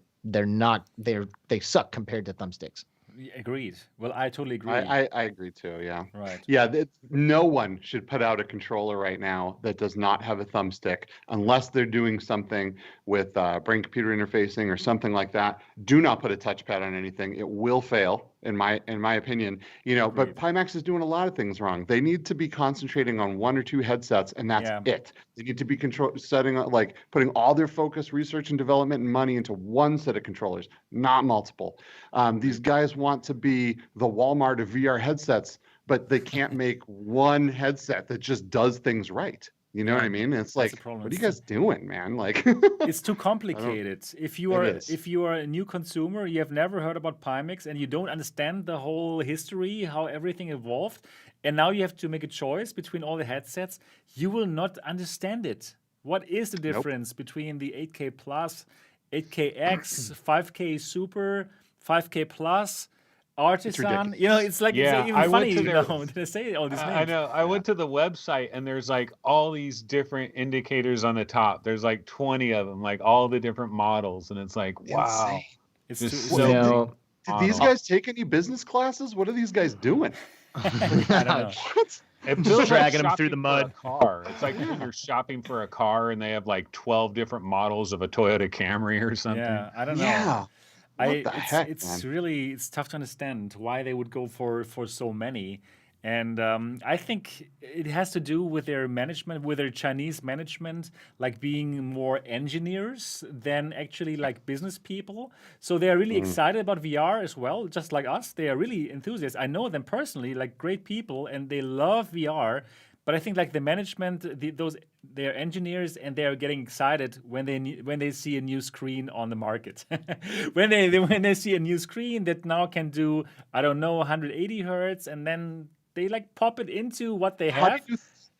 How do you think this would work out if like Oculus had like the Rift S, the Rift S Plus, the Rift Platinum, the Quest, the Quest Platinum? Bad. Like what?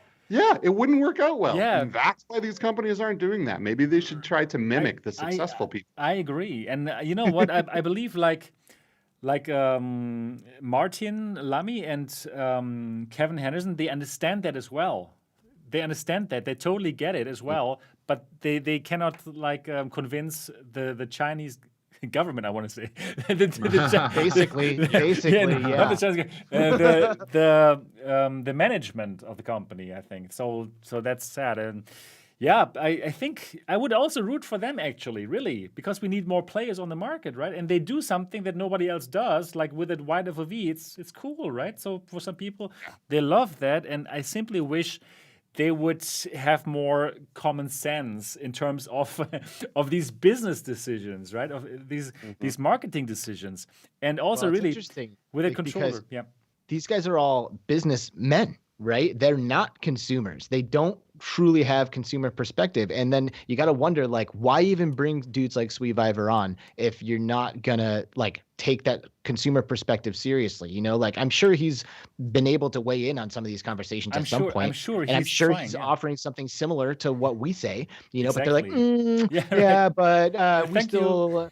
It's like, okay, so why even have him? Like, why even pull the consumer perspective into your company if you're not going to listen to it? Agreed. Now, all of this being said, I actually am starting to get a little bit hyped to think that there might be a controller that I can get for my Vive Pro that will have an analog stick on it and will not have and it'll have grip buttons as opposed to the pressure sensitive index shit, because I can't even climb in population 1 with my index controllers. You're right. It's like it's muddy, like it's impossible. But with my touch controllers, I can launch myself like I'm playing to the top, you know, like I will go up so fast. So I want a new controller that has a button for grab and also has a thumbstick. And if Pimax is willing to bring one to the market that's compatible with my base stations and my Vive Pro, I will seriously be considering picking it up. Yeah, really. And to add to that, I cannot imagine that they could come out with controllers that would break as much as the index controllers do. Like, I feel like they already have that advantage, right?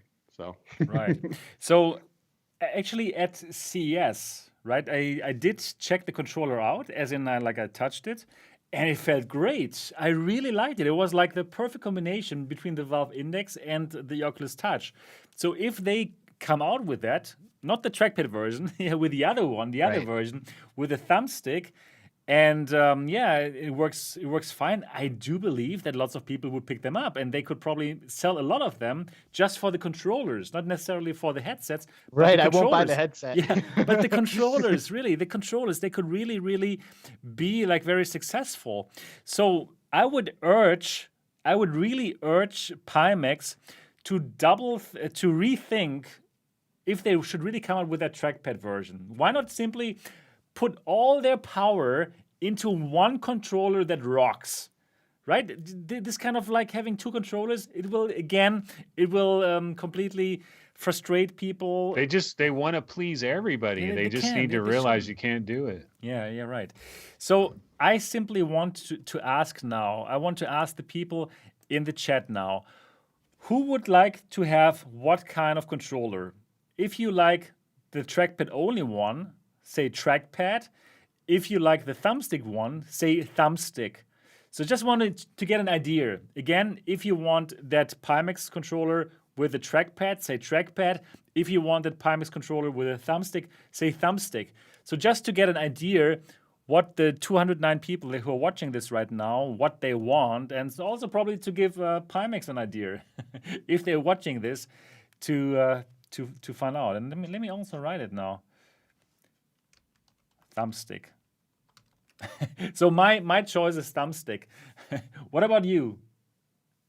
Thumbstick is sick, dude. Yeah, thumbstick. That's where it's at. Thumbstick all the way. Thumbstick all the way. They might sell like 3 versions of the touchpad version, and they're all going to be to people going, wait a minute, I didn't mean to get this version.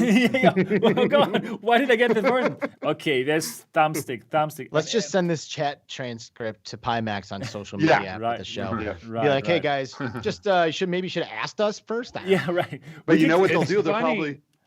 They'll probably go, oh, everyone wants another headset. Thumbstick version. So what you're saying is you want a new headset. Exactly. We got that new screen here. Let's put it into that housing. So yeah, thumbstick all the way. I think you can tell it's like 99.9% want the thumbstick. So dear Pimax, we did some. There was one in the very beginning. There was one who liked trackpad. Person said that he's better with a trackpad in competitive games, and all I'm gonna say is 1v1 me, bro. Let's see. We'll see about that. Right. So dear Pimax, we did some consumer research here. So probably just put all of your power into that one controller that you can like completely like market, and people will probably pick that up. Yeah. Also, the thing is also that actually. The whole industry is moving toward that thumbstick and 2 buttons, right? Like everything is following Oculus basically. Even Sony on their new amazing controller with that force feedback has exactly the Oculus Touch button layout, right? So for all of the companies who are making, for all the developers, they are going to have this kind of control scheme. There's not going to be one developer who says like, oh, you know what? Let's make some trackpad optimized game. No. Mm-hmm. Right? It's Pimax. Are they in with OpenXR? Because I feel like that's a big part of it too, right? Is if all these companies want developers to be able to make a game one time and then make it OpenXR compatible so it works on all of the headsets, then your controllers can't really be drastically different. Right, exactly. So, yeah, interesting. I really hope they do the right thing. But yeah, I hope so many times before. And also, yeah, PD, Paradise Decay also says, like, they're confusing him. He wants one headset. Yeah, one would be great, but for me, it would be even okay if they had 2 or maximum 3. Maximum, right? But 2 would be great, or 1 would be amazing, and just, like, put everything into this one thing, and make it amazing, and that would help them a lot. Yeah, they should probably have the Pimax and the Pimax Pro. Like the Pimax being like the 5K Plus and the Pimax Pro being like the 8KX or something. For example. And then, wow, they would sell so many of these headsets, they would. right? They would. They would. And maybe their quality control would actually be able to like get through some of these headsets and really start like fixing some of the problems that they have. But when they have 80 problems with 80 different headsets, how do you make this a thing? Like I just don't understand their reasoning at all. Exactly. So that is, yep. I don't know. I really hope they will make these decisions, but who knows? Well, I do want to say that I did try the 8KX and I did enjoy it. Yeah. So I just wanted to throw something positive in there. No, really, absolutely. And now they also have the news that now it runs in 90 hertz if you have a 3070, 3080, or 3090. So that is absolutely good news. That is like one of the things that I thought were not so great about the 8KX, that it only can do 75 hertz, but now it can do 90 hertz. And I would be very glad to check it out again with 90 hertz. So, yeah. But if you had a PC with like dual 3090s and like the top processor and like 200 gigs of RAM, like, are you still going to be able to run 200-degree field of view at 90 frames? I don't think so. I don't think there's a computer out there in the whole world that can pull that off. Well, actually, they did say that it now can do it. So they're not even restricting the large FOV anymore. So, yeah, who knows? Have to try it out. Mateo311, a good friend of ours, just got a Pimax 8KX, and he just released a video that is his Index versus Pimax 8KX, because ultimately, like, you basically have to compare any headset that comes out to the Index, because it's like kind of the gold standard in VR right now. It's like most people say it works. Most people say it's really good. It's $1,000, not $1,300. So if you're going to charge more than the Index, it should be better. $500. The headset's only $500, and the headset for the 8KX is $1,300. Exactly. That's a great point. That's a great point. So it has to be comparable, and he compares them. And spoiler alert, guess what comes out on top? The Index. Yes, sir. Yeah, well, that was also my result. I had the 8KX really early, I had a better experience on the Index.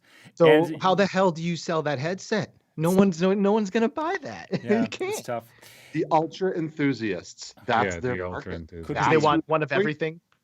Yeah, because they'll buy. They just want to push the edge. They want to push the edge. They want to see the edge. The enthusiasts will buy it, right?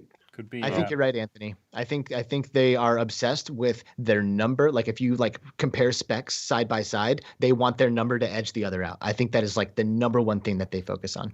Could be, yeah, right. Yeah. Anyways, so that is Pimax. Still hoping that they could come up with some good stuff, and that they will be important in the market, because we need more players. And I root for them that they do launch these headsets with the Wide-FOV that nobody else does, right? So that's good. All right. So now let's get to the next topic here, and it's Apple VR headset that is supposed to come out next year. We're hearing more and more, and now again, some reports have dropped from this analyst that Ming-Ching Kuo. He has had lots of correct things in the past about Apple products, right? And now we hearing something new. Let me just read this out. Kuo believes that Apple's headset will use a hybrid Fresnel lens design encompassing 3 stacked lenses per eye. 3, cool, right? Made of lightweight plastic. The purpose of the design is to enable ultra-short focal length and improved optical performance, as well as a wide field of view, and keep the headset weight under 150 grams. Wow, okay, so we know that another company is doing this kind of hybrid design, which is Valve, with their Valve Index. They have actually 2 lenses stacked upon each other, and that's why we have a wider field of view as compared to the other headsets, to our standard 110 degrees headsets. But now it seems like probably Apple is changing up the game again here and doing 3 lenses. What do you think of this? And I also want to know from Alyx and Skeeva, in general, what do you think about this Apple VR headset that is supposed to have this kind of, which is AR, but in the pass-through mode of AR? What do you think about this in general? Well, I just want to start this conversation by saying I think we should probably take some of this information with a grain of salt. I checked out this article myself, and it came like it's like there's no confirmation of like where this information comes from. It's like kind of seems a little haphazard and slapped together. Some of the other articles on this guy's site, I have like a lot of spelling errors and stuff, and it's just something's a little janky about this. So I just kind of wanted to say that before I offer any opinions on this.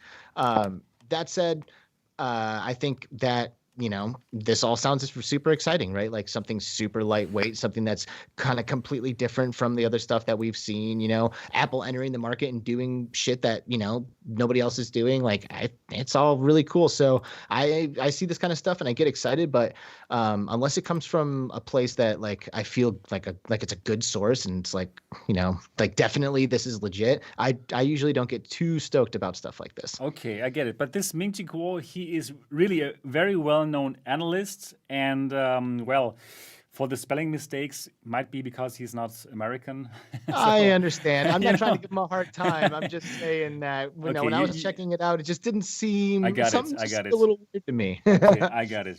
But Alyx, I want to ask you: would you buy this if it costs? Let's say it costs $1,200 and it cannot do SteamVR. It won't be. It's going to have its own store, but it has interesting things to look at, like Next VR, like a sports cast in VR. Will you pick it up? I mean, if I had way more money than I have, yeah, maybe, like I personally, I don't think I could afford to spend $1,200 on an Apple VR headset that wouldn't connect to all my other stuff. But I would maybe be incentivized to like try super hard to make somebody at Apple my homie or something like that. Okay, right. Yeah, or make it compatible with the haptics and have the haptics like give you the thing, right? See, that's why I talked to you, man. Like, yeah, right. It's a great idea. I think I'll do that. The magic's gonna happen. Skeeva, I want to ask you now. What are your thoughts on this Apple VR headset? So, I will definitely be buying this, even if I have to sell Alyx to afford it. Man, yeah, I have to. I don't like how that implies that you own me, but continue. I need to know what these guys are doing. So this is a $2 trillion company. $2 trillion. These guys have their hands and fingers in everything. They know everybody. They have supply chain connections. They have this, they have that. These guys are going to be putting some sick hardware into this stuff. And while they're not going to be concentrating on keeping the price low, we know that everything that Apple does is extremely innovative, extremely beautiful, and simplistic. And I really need to know what these guys are up to, man. I mean, the headset looks great. Just the fact that it's like almost a third of the weight of the Quest 2. Yeah, that's crazy. That's huge. That's huge. And it's going to have AR pass-through mode. It's going to have a lot of things. Now, what I'm not excited about is because I've kind of been burned by these stack lenses before, right? By getting an index and having it be extremely glary and having it be like there's rings of light around everything, and I just don't think it's that great. I don't think that Apple's going to come out of the gate with that problem, because Apple is Apple, and they do everything correctly, or they don't put it out at all. Is typically how they do things, exactly. Right? But I am very excited for this, because even if it's something that I don't want, Apple doing VR puts it into the mainstream person's brain that VR is a thing. Right. Well, right now they're like an Oculus. What does it do? But when Apple's in the game and Apple's making VR headsets, people are going to be like, oh, did you hear about this VR thing that's happening right now? And so I think it's going to be incredible. I think Johnny Ive, who's one of the main designers, that designed all the iPhone products, he is going to make a beautiful headset that's lightweight, that's easy to use, right? Because if it's an Apple thing, you got to be able to put it on, have it work. There's no messing with anything. There's no crazy stuff happening. It's going to be a sick headset that just works. Now, the other thing that worries me a little bit is I saw patents for these two little ring things that you put on your fingers, and these are going to be the controllers. I have no idea how they plan on implementing this. I can't even begin to imagine how you would locomote and things like this with rings on your fingers. I don't know. Maybe it's going to go some kind of direction like Facebook does with their wrist strap, where it kind of senses what you're trying to do. I'm not sure, but I am very excited to see with a $2 trillion company that has a product and almost half of the people in the world's homes has to offer when it comes to VR. And I know it's going to be expensive and I might have to sell some shit, but damn it, I'm going to try. I'm going to give it my all. I need to know what this is all about. You're going to sell your $600 router.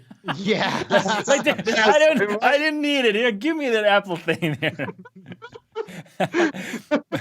But we'll see. We'll see. I'm going to sell something. I don't know. We'll find out what it is. Yeah, right. Anthony, can these new rumors excite you? Yeah, I mean, well, obviously we know there's an Apple headset that's in development that's probably coming late 2022, possibly. And that's exciting as it is. So anytime we get any one of these new bits of information, I mean, if it continues to be the same information and it corroborates the previous information. So basically these like super compressed lenses, I mean, they're pancake lenses pretty much is what we're looking at here. And I've never tried a headset that has one of these. I know the Huawei Glass or whatever is 166 grams. It's sold in China. It has pancake lenses. And we know that Panasonic's VR glasses that we heard about, those are using pancake lenses. What do you mean pancake lenses? It's the type of lenses where it's basically like 3 different lenses that are pancaked together, hopefully with no air gaps to prevent like all the reflections and everything. Right. Oculus has a patent on, because I was looking it up like as we were doing this, and Oculus has a patent from a couple of years ago that's about that as well. But that's the idea, to get it as thin as possible so that the front weight, that like Apple is very interested in getting this thing out at around 150 grams. And so they've had previous prototypes supposedly that are like 250 grams. And they're like, no, we got to get under 200 grams. And so it results in these pancake lenses, most likely, unless they have some new breakthrough technology we don't know about. But the downside with pancake lenses is you can either have like really huge FOV, or you can have really compact size. You can't have both, according to Michael Abrash. So, we're just going to have to wait until eventually we get some more info, like real concrete info on it. Agreed. Something I want to add here is I don't know if you spent much time with Pico at CES, Sebastian. Yeah, sometime. But they had those glasses that Anthony was just talking about. Yeah. Oh my God. Like it actually blew my goddamn mind. It was one of the most impressive things that I did at CES. And I feel like nobody talked about it. These lenses, it was a headset that basically looked like big, fat, thick sunglasses that was wired into like an iPhone that you put in your pocket. So the iPhone is powering the lenses that you're wearing. And these things were feather super weight. Sleek. And you put it on and it's like you're in VR, and I was blown away by that. So if Apple does something like that, or if anyone manages to get a product like that to the consumers, I think it will have a huge impact. Remember, that was 3 degrees of freedom. That wasn't a 6-stop headset. I know. And the phone had to power it in your pocket, and this is going to have everything built in. Yep. Yeah. But I believe that Apple, if there's one company who can pull this off, it's going to be Apple with all the resources, right? So I think they can make it. If Pico can make a headset that is pretty cool already, right? Then Apple, they can make like a killer headset. And I'm also super excited about this headset. Just see what Apple has done before, how they made smartphones a thing, right? Before the iPhone, there were some smartphones, but nobody really cared so much, right? Then Apple comes out, does the iPhone, and then boom, suddenly everyone and their mothers have a smartphone, right? Fantastic. Or how they introduced like the tablet form factor. Before people thought like, why would I need a big smartphone? Yeah, then now everyone has one, right? So I also totally agree with you guys. I think Apple could really do something for VR here, something important, and really make that mainstream. So I like what Oculus does with a cheap Quest, right, with all the strings attached. But I think Apple, they could really do a big service to virtual reality, and I think they will, and I'm excited about it. And of course, I'm going to be in that line in front of that Apple store here, right? And I'm going to wait there, probably camp out, make a live stream about that. It's going to be a whole event, and I'm going to get that device. Yes. And that's for me. I'm this PC and Android guy, right? So even me, I would totally do that. So I'm rooting for them.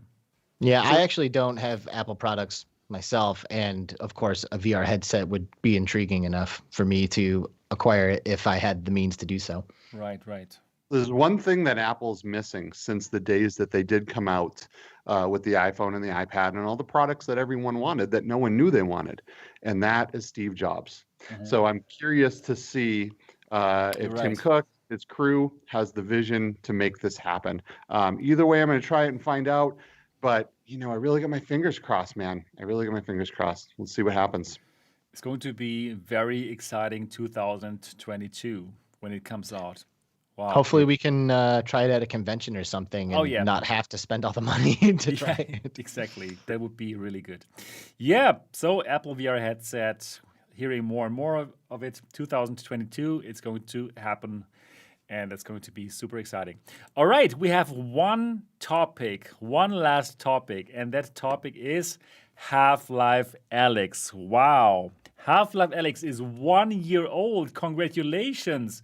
And for that 1 year celebration, you can now get it 40% off for only $30 of SteamVR. And again, we said it in the very beginning of this show, if you have not yet played Half-Life Alyx, go and pick this up. Now is the best time. $30 is a steal for what you're getting. It is simply one of the, if not the most amazing game in virtual reality right now. Would you agree with that even 1 year after it came out? I would. It's especially $36, with all the modding, by the way, though. Okay. 36. Okay, 36. It's still good. It's still very good. I mean, a year later, we have stuff like this BioShock mod dropping. Like this is brand new, like completely brand new content that, of course, is made by the community, but an insanely talented and passionate community. And, Half-Life Alyx, you can get an amazing 6-7 hours out of that. You can take a break, come back, and there'll just be a pile of mods for you to play. Like it's the gift that keeps on giving. The mechanics are amazing. The graphics are amazing. And I don't know why people are waiting. Like that's like the game you don't wait on. Like play it, please. Do yourself a favor. Right. So I played every Half-Life game on release, including all the expansion packs. So I am a huge Half-Life fan. So I'm obviously biased here. Same right? Here. But that being said, I will never, ever, I will be on my deathbed at 80-something years old thinking, oh, ouch. Wow, I remember playing Half-Life Alyx, one of the highlights of my life. Like, I really I love it. I love that game, and I will always remember it. It was a magical, magical time for me to play that game. It was just amazing. I love it. Yeah, right. And it was like in Germany, we just went into the first lockdown. Probably the same for you. You couldn't go out, nothing, right? We were all inside, and then it dropped, and at least we could like flee from that reality, which totally sucked and still sucks right now, 1 year later. And wow, we could be in this really exciting world, be in Half-Life and play a virtual reality game as it's supposed to be. Whereas you can touch everything, the physics are simply perfect, and even games that came out afterwards don't have this, right? Even games like, I don't know, like what came out recently, like this shooter, this first-person shooter, Above and Beyond. Medal of Honor. Medal of Honor, where it's like you couldn't touch things at all, right? It came out afterwards and is not so great as compared to Half-Life Alyx. So wow, it's still mind-blowing, and totally agree to what Alex said. And there's so many more games like those mods. I haven't even tried out that BioShock mod. How is it? Oh, dude, it's gonna blow your mind. Really? It's so good. Oh my god, it's so good. Yeah. You heard last week. It's all right. It's I. That's what I thought about it, but I don't know. I thought it was awesome. But I'm wondering, where is the licensing on the Source 2 engine? I was really expecting Valve to make some money by licensing the Source 2 engine, right? So other games could build on top of that engine, have the same kind of physics and buckets full of stuff, Like that was one of the big things that really made the original Half-Life stuff great, is the games were amazing, and then people were able to build, license the engine, and make amazing games out of it. And I'm wondering where Valve is on that. Still, we haven't heard of any game that came out of this other than the mods, right? Which is a bit sad. Mm-hmm. Anthony, would you say that there is any other game that came out afterwards that could kind of reach Half-Life Alyx, or would you still think like, wow, okay, that is still the number one game in VR?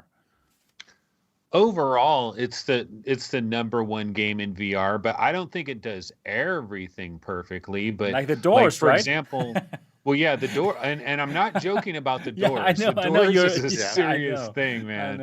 I noticed the doors immediately on the first time I played that game. But also the physics, like a lot of people rave about the physics, and the physics are pretty amazing, but if we were to compare it directly to Boneworks, I know Boneworks has a lot of jankiness and there's a lot of downsides to Boneworks, but Boneworks physics are actually more realistic for the entire world that's running on it, where Half-Life Alyx, the physics are almost like designed individually for individual items in the world, and it works great, and it provides an amazing illusion. And to me, the best thing about Half-Life Alyx, like I will always remember that one level where you're basically in a hotel that is like, halfway destroyed. The part where you're like, oh yeah, oh my God, that level. And it's a horror game. Like, in my opinion, it is a straight up horror game. And that's why I'm amazed. Like people like Skeeva was mentioning, before the show, we asked him, did he play Cosmo Dread? And he's like, nah, man, I can't do horror games. But then I was like, wait, Skeeva, have you played Half-Life Alyx? Because that is a straight up horror game. I mean, when you're in that hotel, like I have memories of being in that hotel. It's those creepy crawlies, it's the face huggers that have like the hair stuff on them. Yeah. It's something about the hair being on them just adds that extra bonus. Those where it's like these ducks? things. Yeah, they're like spiders, man, and like the one that's hiding in like the bathtub or whatever. Yeah, right. All right, yeah. There were a few times where I damn near fell over from jump scares in that game, but I do feel like it was more sci-fi-y than it was horror. There were definitely scary parts, and the first time I went into that abandoned subway station, oh man, and I was going through those train cars, that was pretty scary. So there are scary moments.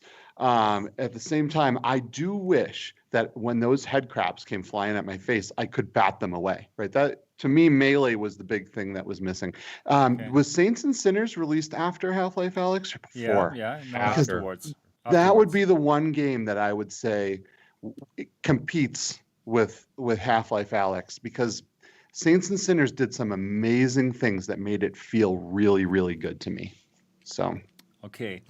All I know is that Alyx is always going to have a truly special place in my heart, because not only is the protagonist, do I share a name with the protagonist, which is great. When Russell's talking to me, he's like, "Alyx, are you okay?" I'm like, "Yeah, dude, I'm good. Thank you."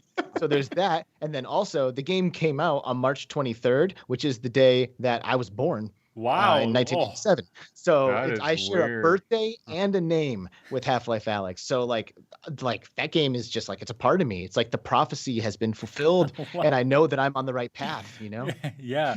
When the game came out, didn't your channel blow up for a minute because of Alyx VR and Half-Life Alyx? And I even got messages from like friends being like, "Hey man, holy shit, this game, like your channel's totally gonna blow up, dude. Like this is awesome." And definitely did not. And that's so a negative funny. To Ghost Rider.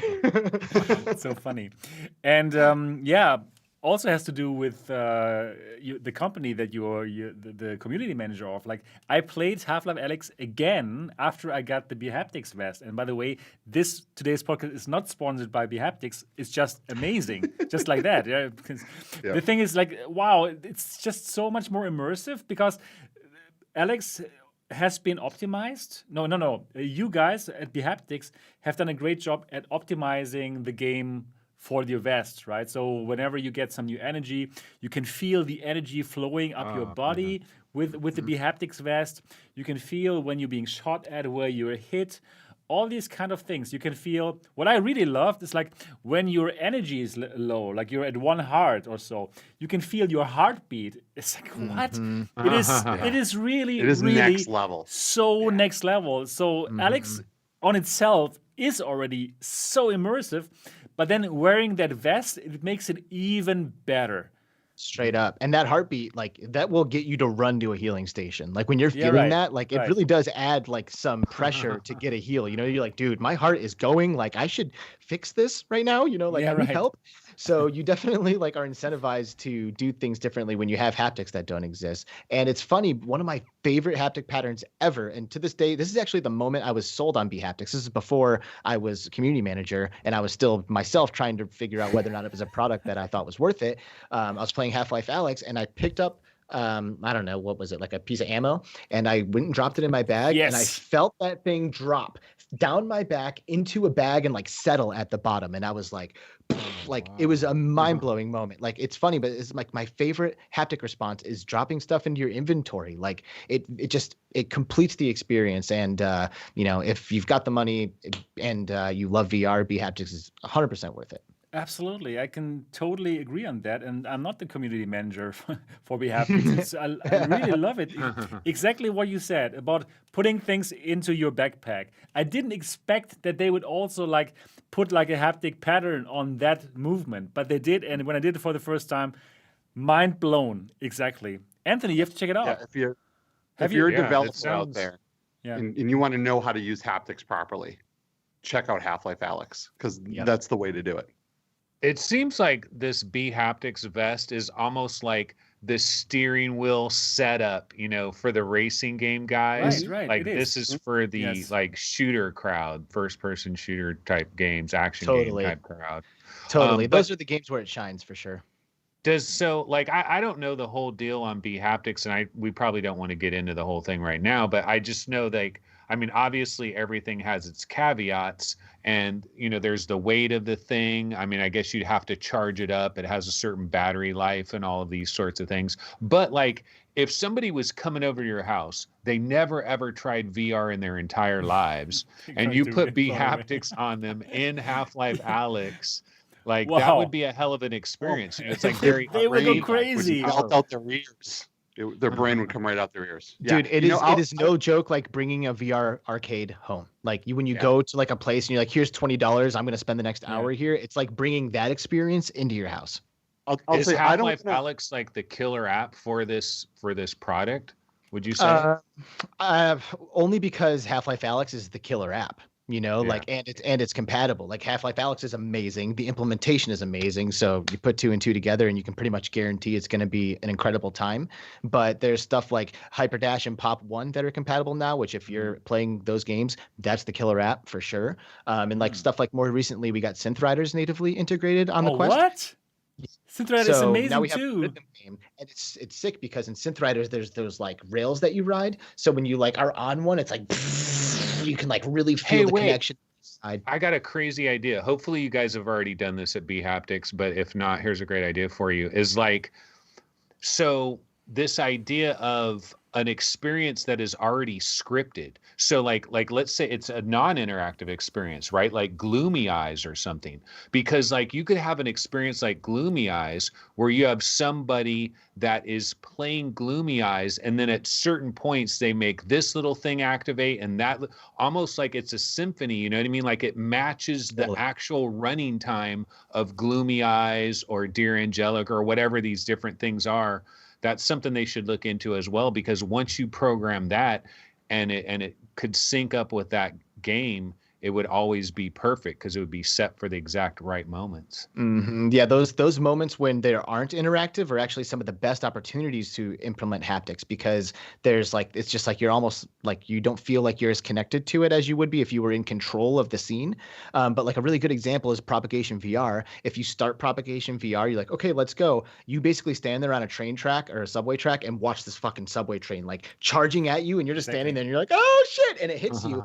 And there is a haptic pattern for that subway train flying at you, so it's like you can like feel it growing, you know, which of course adds immensely to the intensity. That is so cool. There's a game that the German VR community wants me to play, and I never play it because I'm scared of VR horror. It's called Phasmophobia, and I think it also supports the Vest, right?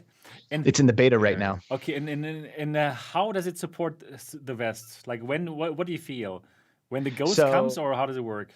Yeah, that's like pretty much the main thing right now, and this is something that we're gonna iron out. Right now, there's actually haptics for walking in Phasmophobia. So like with every step you take, it's like. Okay, I like it. It's a little too much. Let's be honest. It's because then it makes it hard to delineate when there's an actual event trigger, because you're already moving and you're already feeling something, and then an event triggers, and it kind of just muddies the waters a little bit. So that's one of the effects that's in there now that I am recommending that they take out. But otherwise, yeah, like when the ghost like shows up, you can you like feel it on your face. It's like, oh shit, and you like immediately start scrambling and running. It is kind of like a base implementation right now. So I've noticed some people who play the game have like already jumped on like their Trello and stuff and been like, yo, we need to feel it when a bottle gets thrown at me. We need to feel it when a ghost passes through me. So there's still some opportunities. Okay, right. But you can feel like the rain falling on you when you're walking from the truck to the house. I love these things. I love these things. Really. Yeah. This is really good.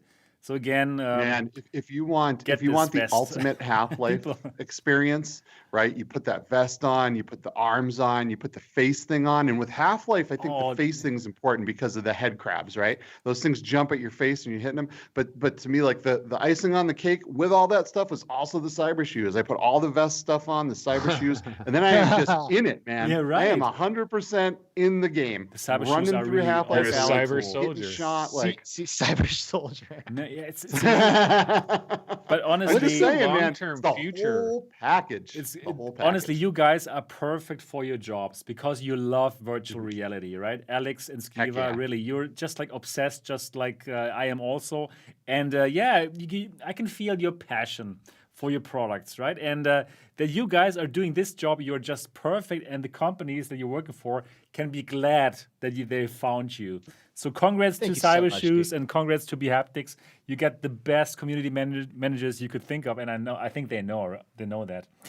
Wait, one last question for Alyx is what do you think, like if you were to look 10 years into the future, like what is Bhaptics doing 10 years into the future, or possibly another company? Because what I'm thinking about is, are we eventually going to have clothes that are designed with some type of like nano whatever, where like you're going to wear a shirt, you know, on your arms and pants, and like just individual little things will tingle and rumble and do little things. I mean, I got to imagine that's our future, but I don't know how far away that could be. I mean, I'm gonna guess it's still a little ways out. You know, there's Bhaptics has been exploring all kinds of stuff. You know, I mean, there's all kinds of great things that you could do to make immersive experiences even better, like hot and cold stuff, or electrical current stuff, like Tesla Suit does, or you know, force feedback, or like pressure feedback, that kind of stuff. And you know, they've been playing around and trying to make stuff happen. Of course, turning it into an actual product that's gonna like sell to consumers is like a completely different thing. That's you know, that's affordable. Yeah. Yes, exactly. That's affordable. I wonder if it could help with body tracking though, because like if you have this haptics vest on, right? If they could somehow track that vest as well, they would know exactly where your chest is located. Like they would have these extra points of like, you know, 100%. knowing where you are. It does all that. It does full body tracking, but that's one of the reasons why it's thousands of dollars, because it does all that stuff. But if you want it to be in someone's home, you got to focus on the things that, you know, that Bhaptics boxer shorts. Yeah. Wolf oh yeah. You would love that. A big part of this too is friction, right? Like VR already has a lot of friction to get in, you know, and like a barrier of entry is pretty hard. So to add another haptic device or something like that, it kind of needs to be something that you can just like throw on, like quick style, you know. To put on the Tesla suit at CES, I literally had to get naked. I took all my clothes off, and I was like in my fucking chonies, like getting into a damp wetsuit that somebody had already had on like 20 minutes ago or something. Like it was weird and kind of strange to get into it, but you know, like consumers are never going to do that. You're like, you might put a wetsuit on. I guess maybe they would, because you put on a wetsuit to go skiing, right? So maybe you'd be willing to put on a wetsuit before you get into your VR experience. But I think today's consumer anyway just kind of wants something that's quick. you're only going to do that if you're like straight up in the effing Matrix. You know what I mean? Straight like up, it's got to yeah. be like that one Black Mirror episode. Like you got to be all the way in. It's got to be hyper real to the 12. Right, and you're in there for like 10 hours before you come back out. In my opinion, 10, 20 years from now, you know, I love all these peripherals and I love these companies, but in my opinion, none of this is going to be a thing anymore because we're going to put on a brain interfacing unit. Right? That's like 30 years. Need to put all this stuff on. I don't know, dude. I don't know. A lot of companies with a lot of money and a lot of smart people. Yeah, right. I mean, Valve. You don't need haptics. You don't need shoes. You're just gonna put that shit on and striking Viper style. Your eyes are gonna roll back in your head and you're in it. Yeah, but what's the frame rate? No. Right. You have to just read or listen to Ready Player 2. That's all that book is about. It's bringing it to the next level. Ready Player 1 was talking about VR, and Ready Player 2 is talking about PCI. The engine and the memory engine as well. Because that is also by Gary Walden, right? Because he also goes into the brain-computer interfacing stuff and all the things that are going to happen. So exactly, super exciting. Yeah. So actually, we are already at the 2 hours mark. It's actually normally time to stop, but it's so good here. I really enjoy the atmosphere and the vibe here with the Between Reality guys. So one last thing that I want to ask you. That I want to discuss with you. Not too long, but probably, let's talk a bit about it. It's like we are 5 years now into virtual reality, starting like, let's say 2016, right? And I simply want to ask you, what do you think about how far we've gotten now from the first, like, let's say the Rift CV1 and the HTC Vive to what we have right now, to the Quest 2 and the Valve Index and all these headsets. Are you satisfied with the evolution of VR in these 5 years? Anthony. Well, so here's the thing. So tomorrow is the 5-year anniversary. Tomorrow is the 5-year birthday of the Oculus Rift. It came out on March 28th, 2016. So we are literally 5 years after the birth of like legit consumer VR that happened in this second wave. And one of the things I like to think about is like put myself back into that 2016 person and what I thought we would have now. And it's like, did we achieve what I thought we have? Are we farther? Is it better?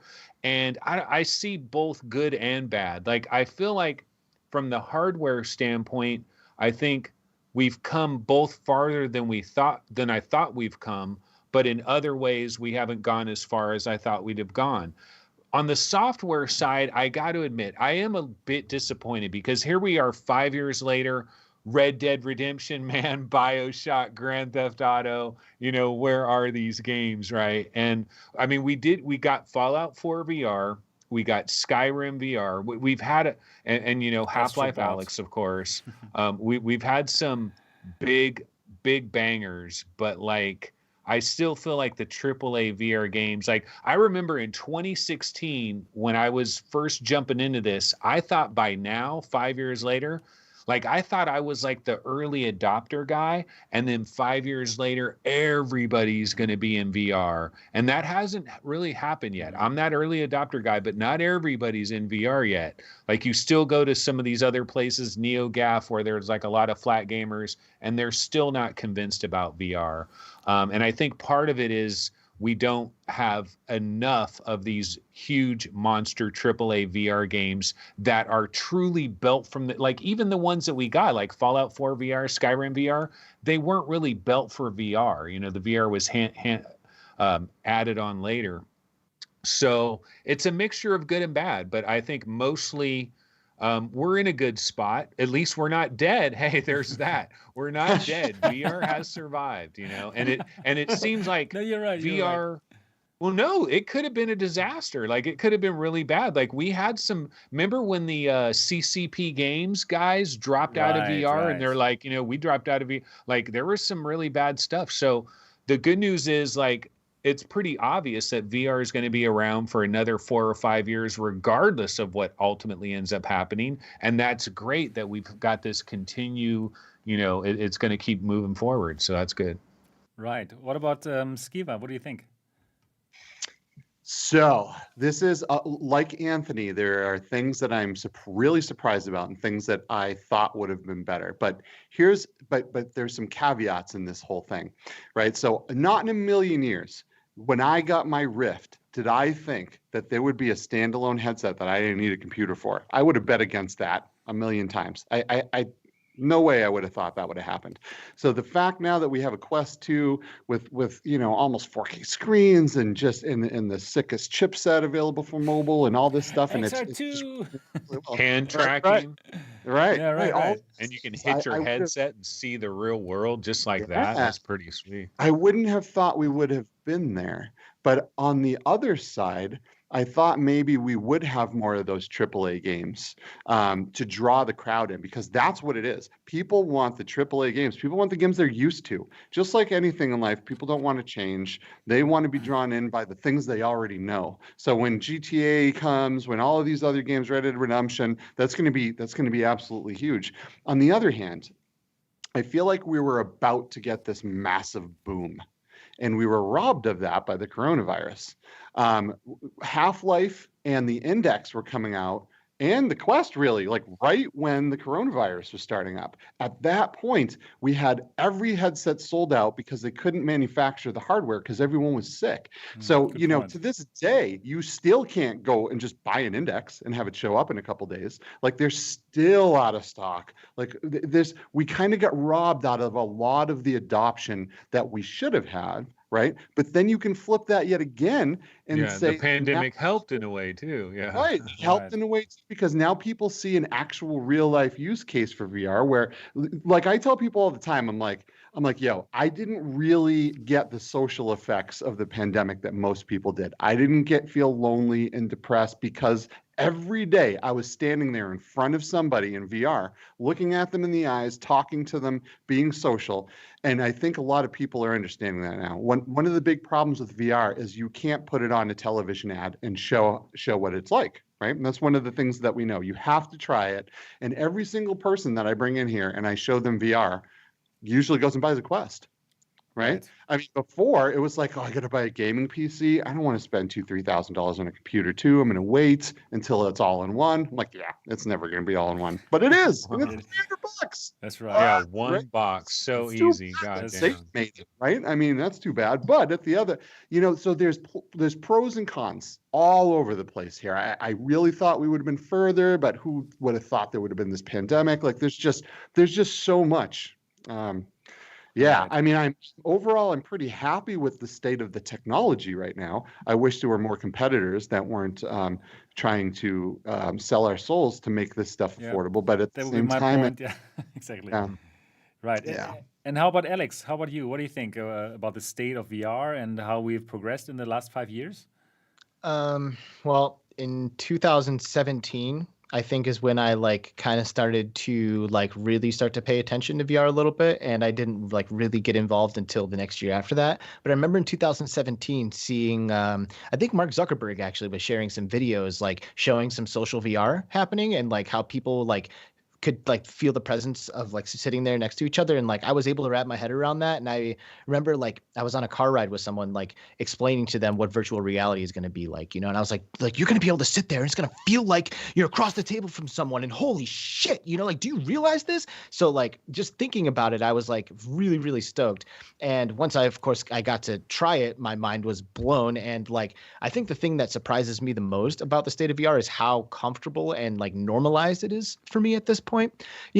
Going into a VR application, at this point with all my experience, it doesn't exactly melt my brain like it did the first day, but it is still as powerful and as profound as it was, if not more than when I first tried it. In 2018, when I was hanging out with the Arvory folks at VRLA, they were talking about the Santa Cruz, which of course was the code name for the Quest before it came out. And they were like, dude, this fucking Santa Cruz is going to revolutionize everything. Can you imagine just being able to play VR right here? And in these few short years that I've been involved, we've seen it come. We've seen the Quest 2 happen. We've seen all kinds of social applications get easier to use. And we've seen Beat Saber get multiplayer and all of this stuff. And I personally am like loving it. I'm loving the ride. I think things are awesome. I think it's progressing at a pretty good rate. I mean, do you want another Quest to come out tomorrow? Like it's happening fast. So I personally am super stoked. I feel frankly lucky to be alive to see all of this shit and lucky to be a part of this incredible, amazing community and incredible, amazing technology. Oh my goodness, this is basically the best thing to end the show. What you said there, this community is amazing. And for me, the same with you guys. You have just said everything I wanted to say as well. I think we are in a good spot here. And it's just such a blessing for me that I can be part of this community, that we can all enjoy this together, right? All the steps from the very beginning until now, it has been a fantastic ride. We have seen everything. And I believe that the next 5 years are going to be just as exciting. And we are in the next 5 years going to get to that mainstream. I'm pretty sure it's going to happen way more than the first 5 years.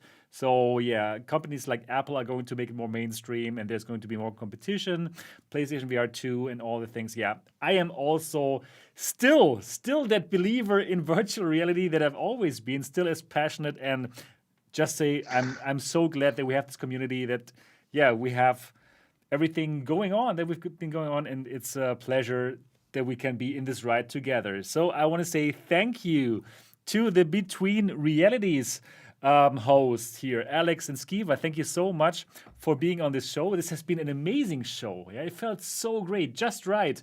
Awesome. Just amazing, really, just amazing. I had a blast. So it was a blast, and I want to say to everyone, to really every single person who's watching this live right now and who's listening later, please do check out the Between Realities podcast.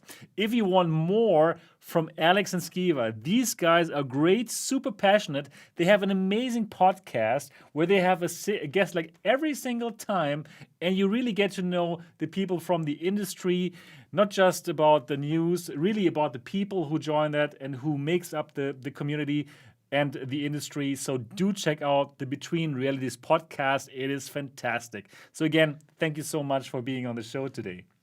Thank you, dude. Sebastian, you are the fucking man. You are a legend. Keep crushing it. Thank you so much for having us, dude. And crushing it together here. Growing together, really that's the point. Let's grow together. This is simply amazing.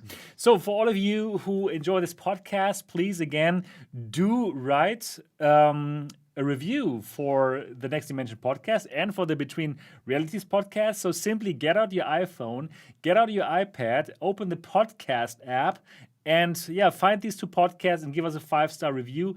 They will really help us out, so more people can get inspired by our passion for VR, and that's what we're here to do. So please do that.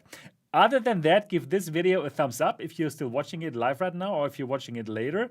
And that's it for the show. Thank you so much for watching or listening to it, and we're looking forward to see and hear you next week. Bye-bye. Bye, everyone. Bye. Later. All right, that's it. We're still live. That's a little thing where we still talk like 1 or 2 minutes just to relax a bit. And that was amazing. Thanks, guys. How did you enjoy to be here? It was great, like dude. like you said when you were on our show, it's so nice to just sit here and be part of the conversation and not have to push buttons and pull up videos. And dude, it is just amazing. It's to relaxing, just chill right? and talk hard.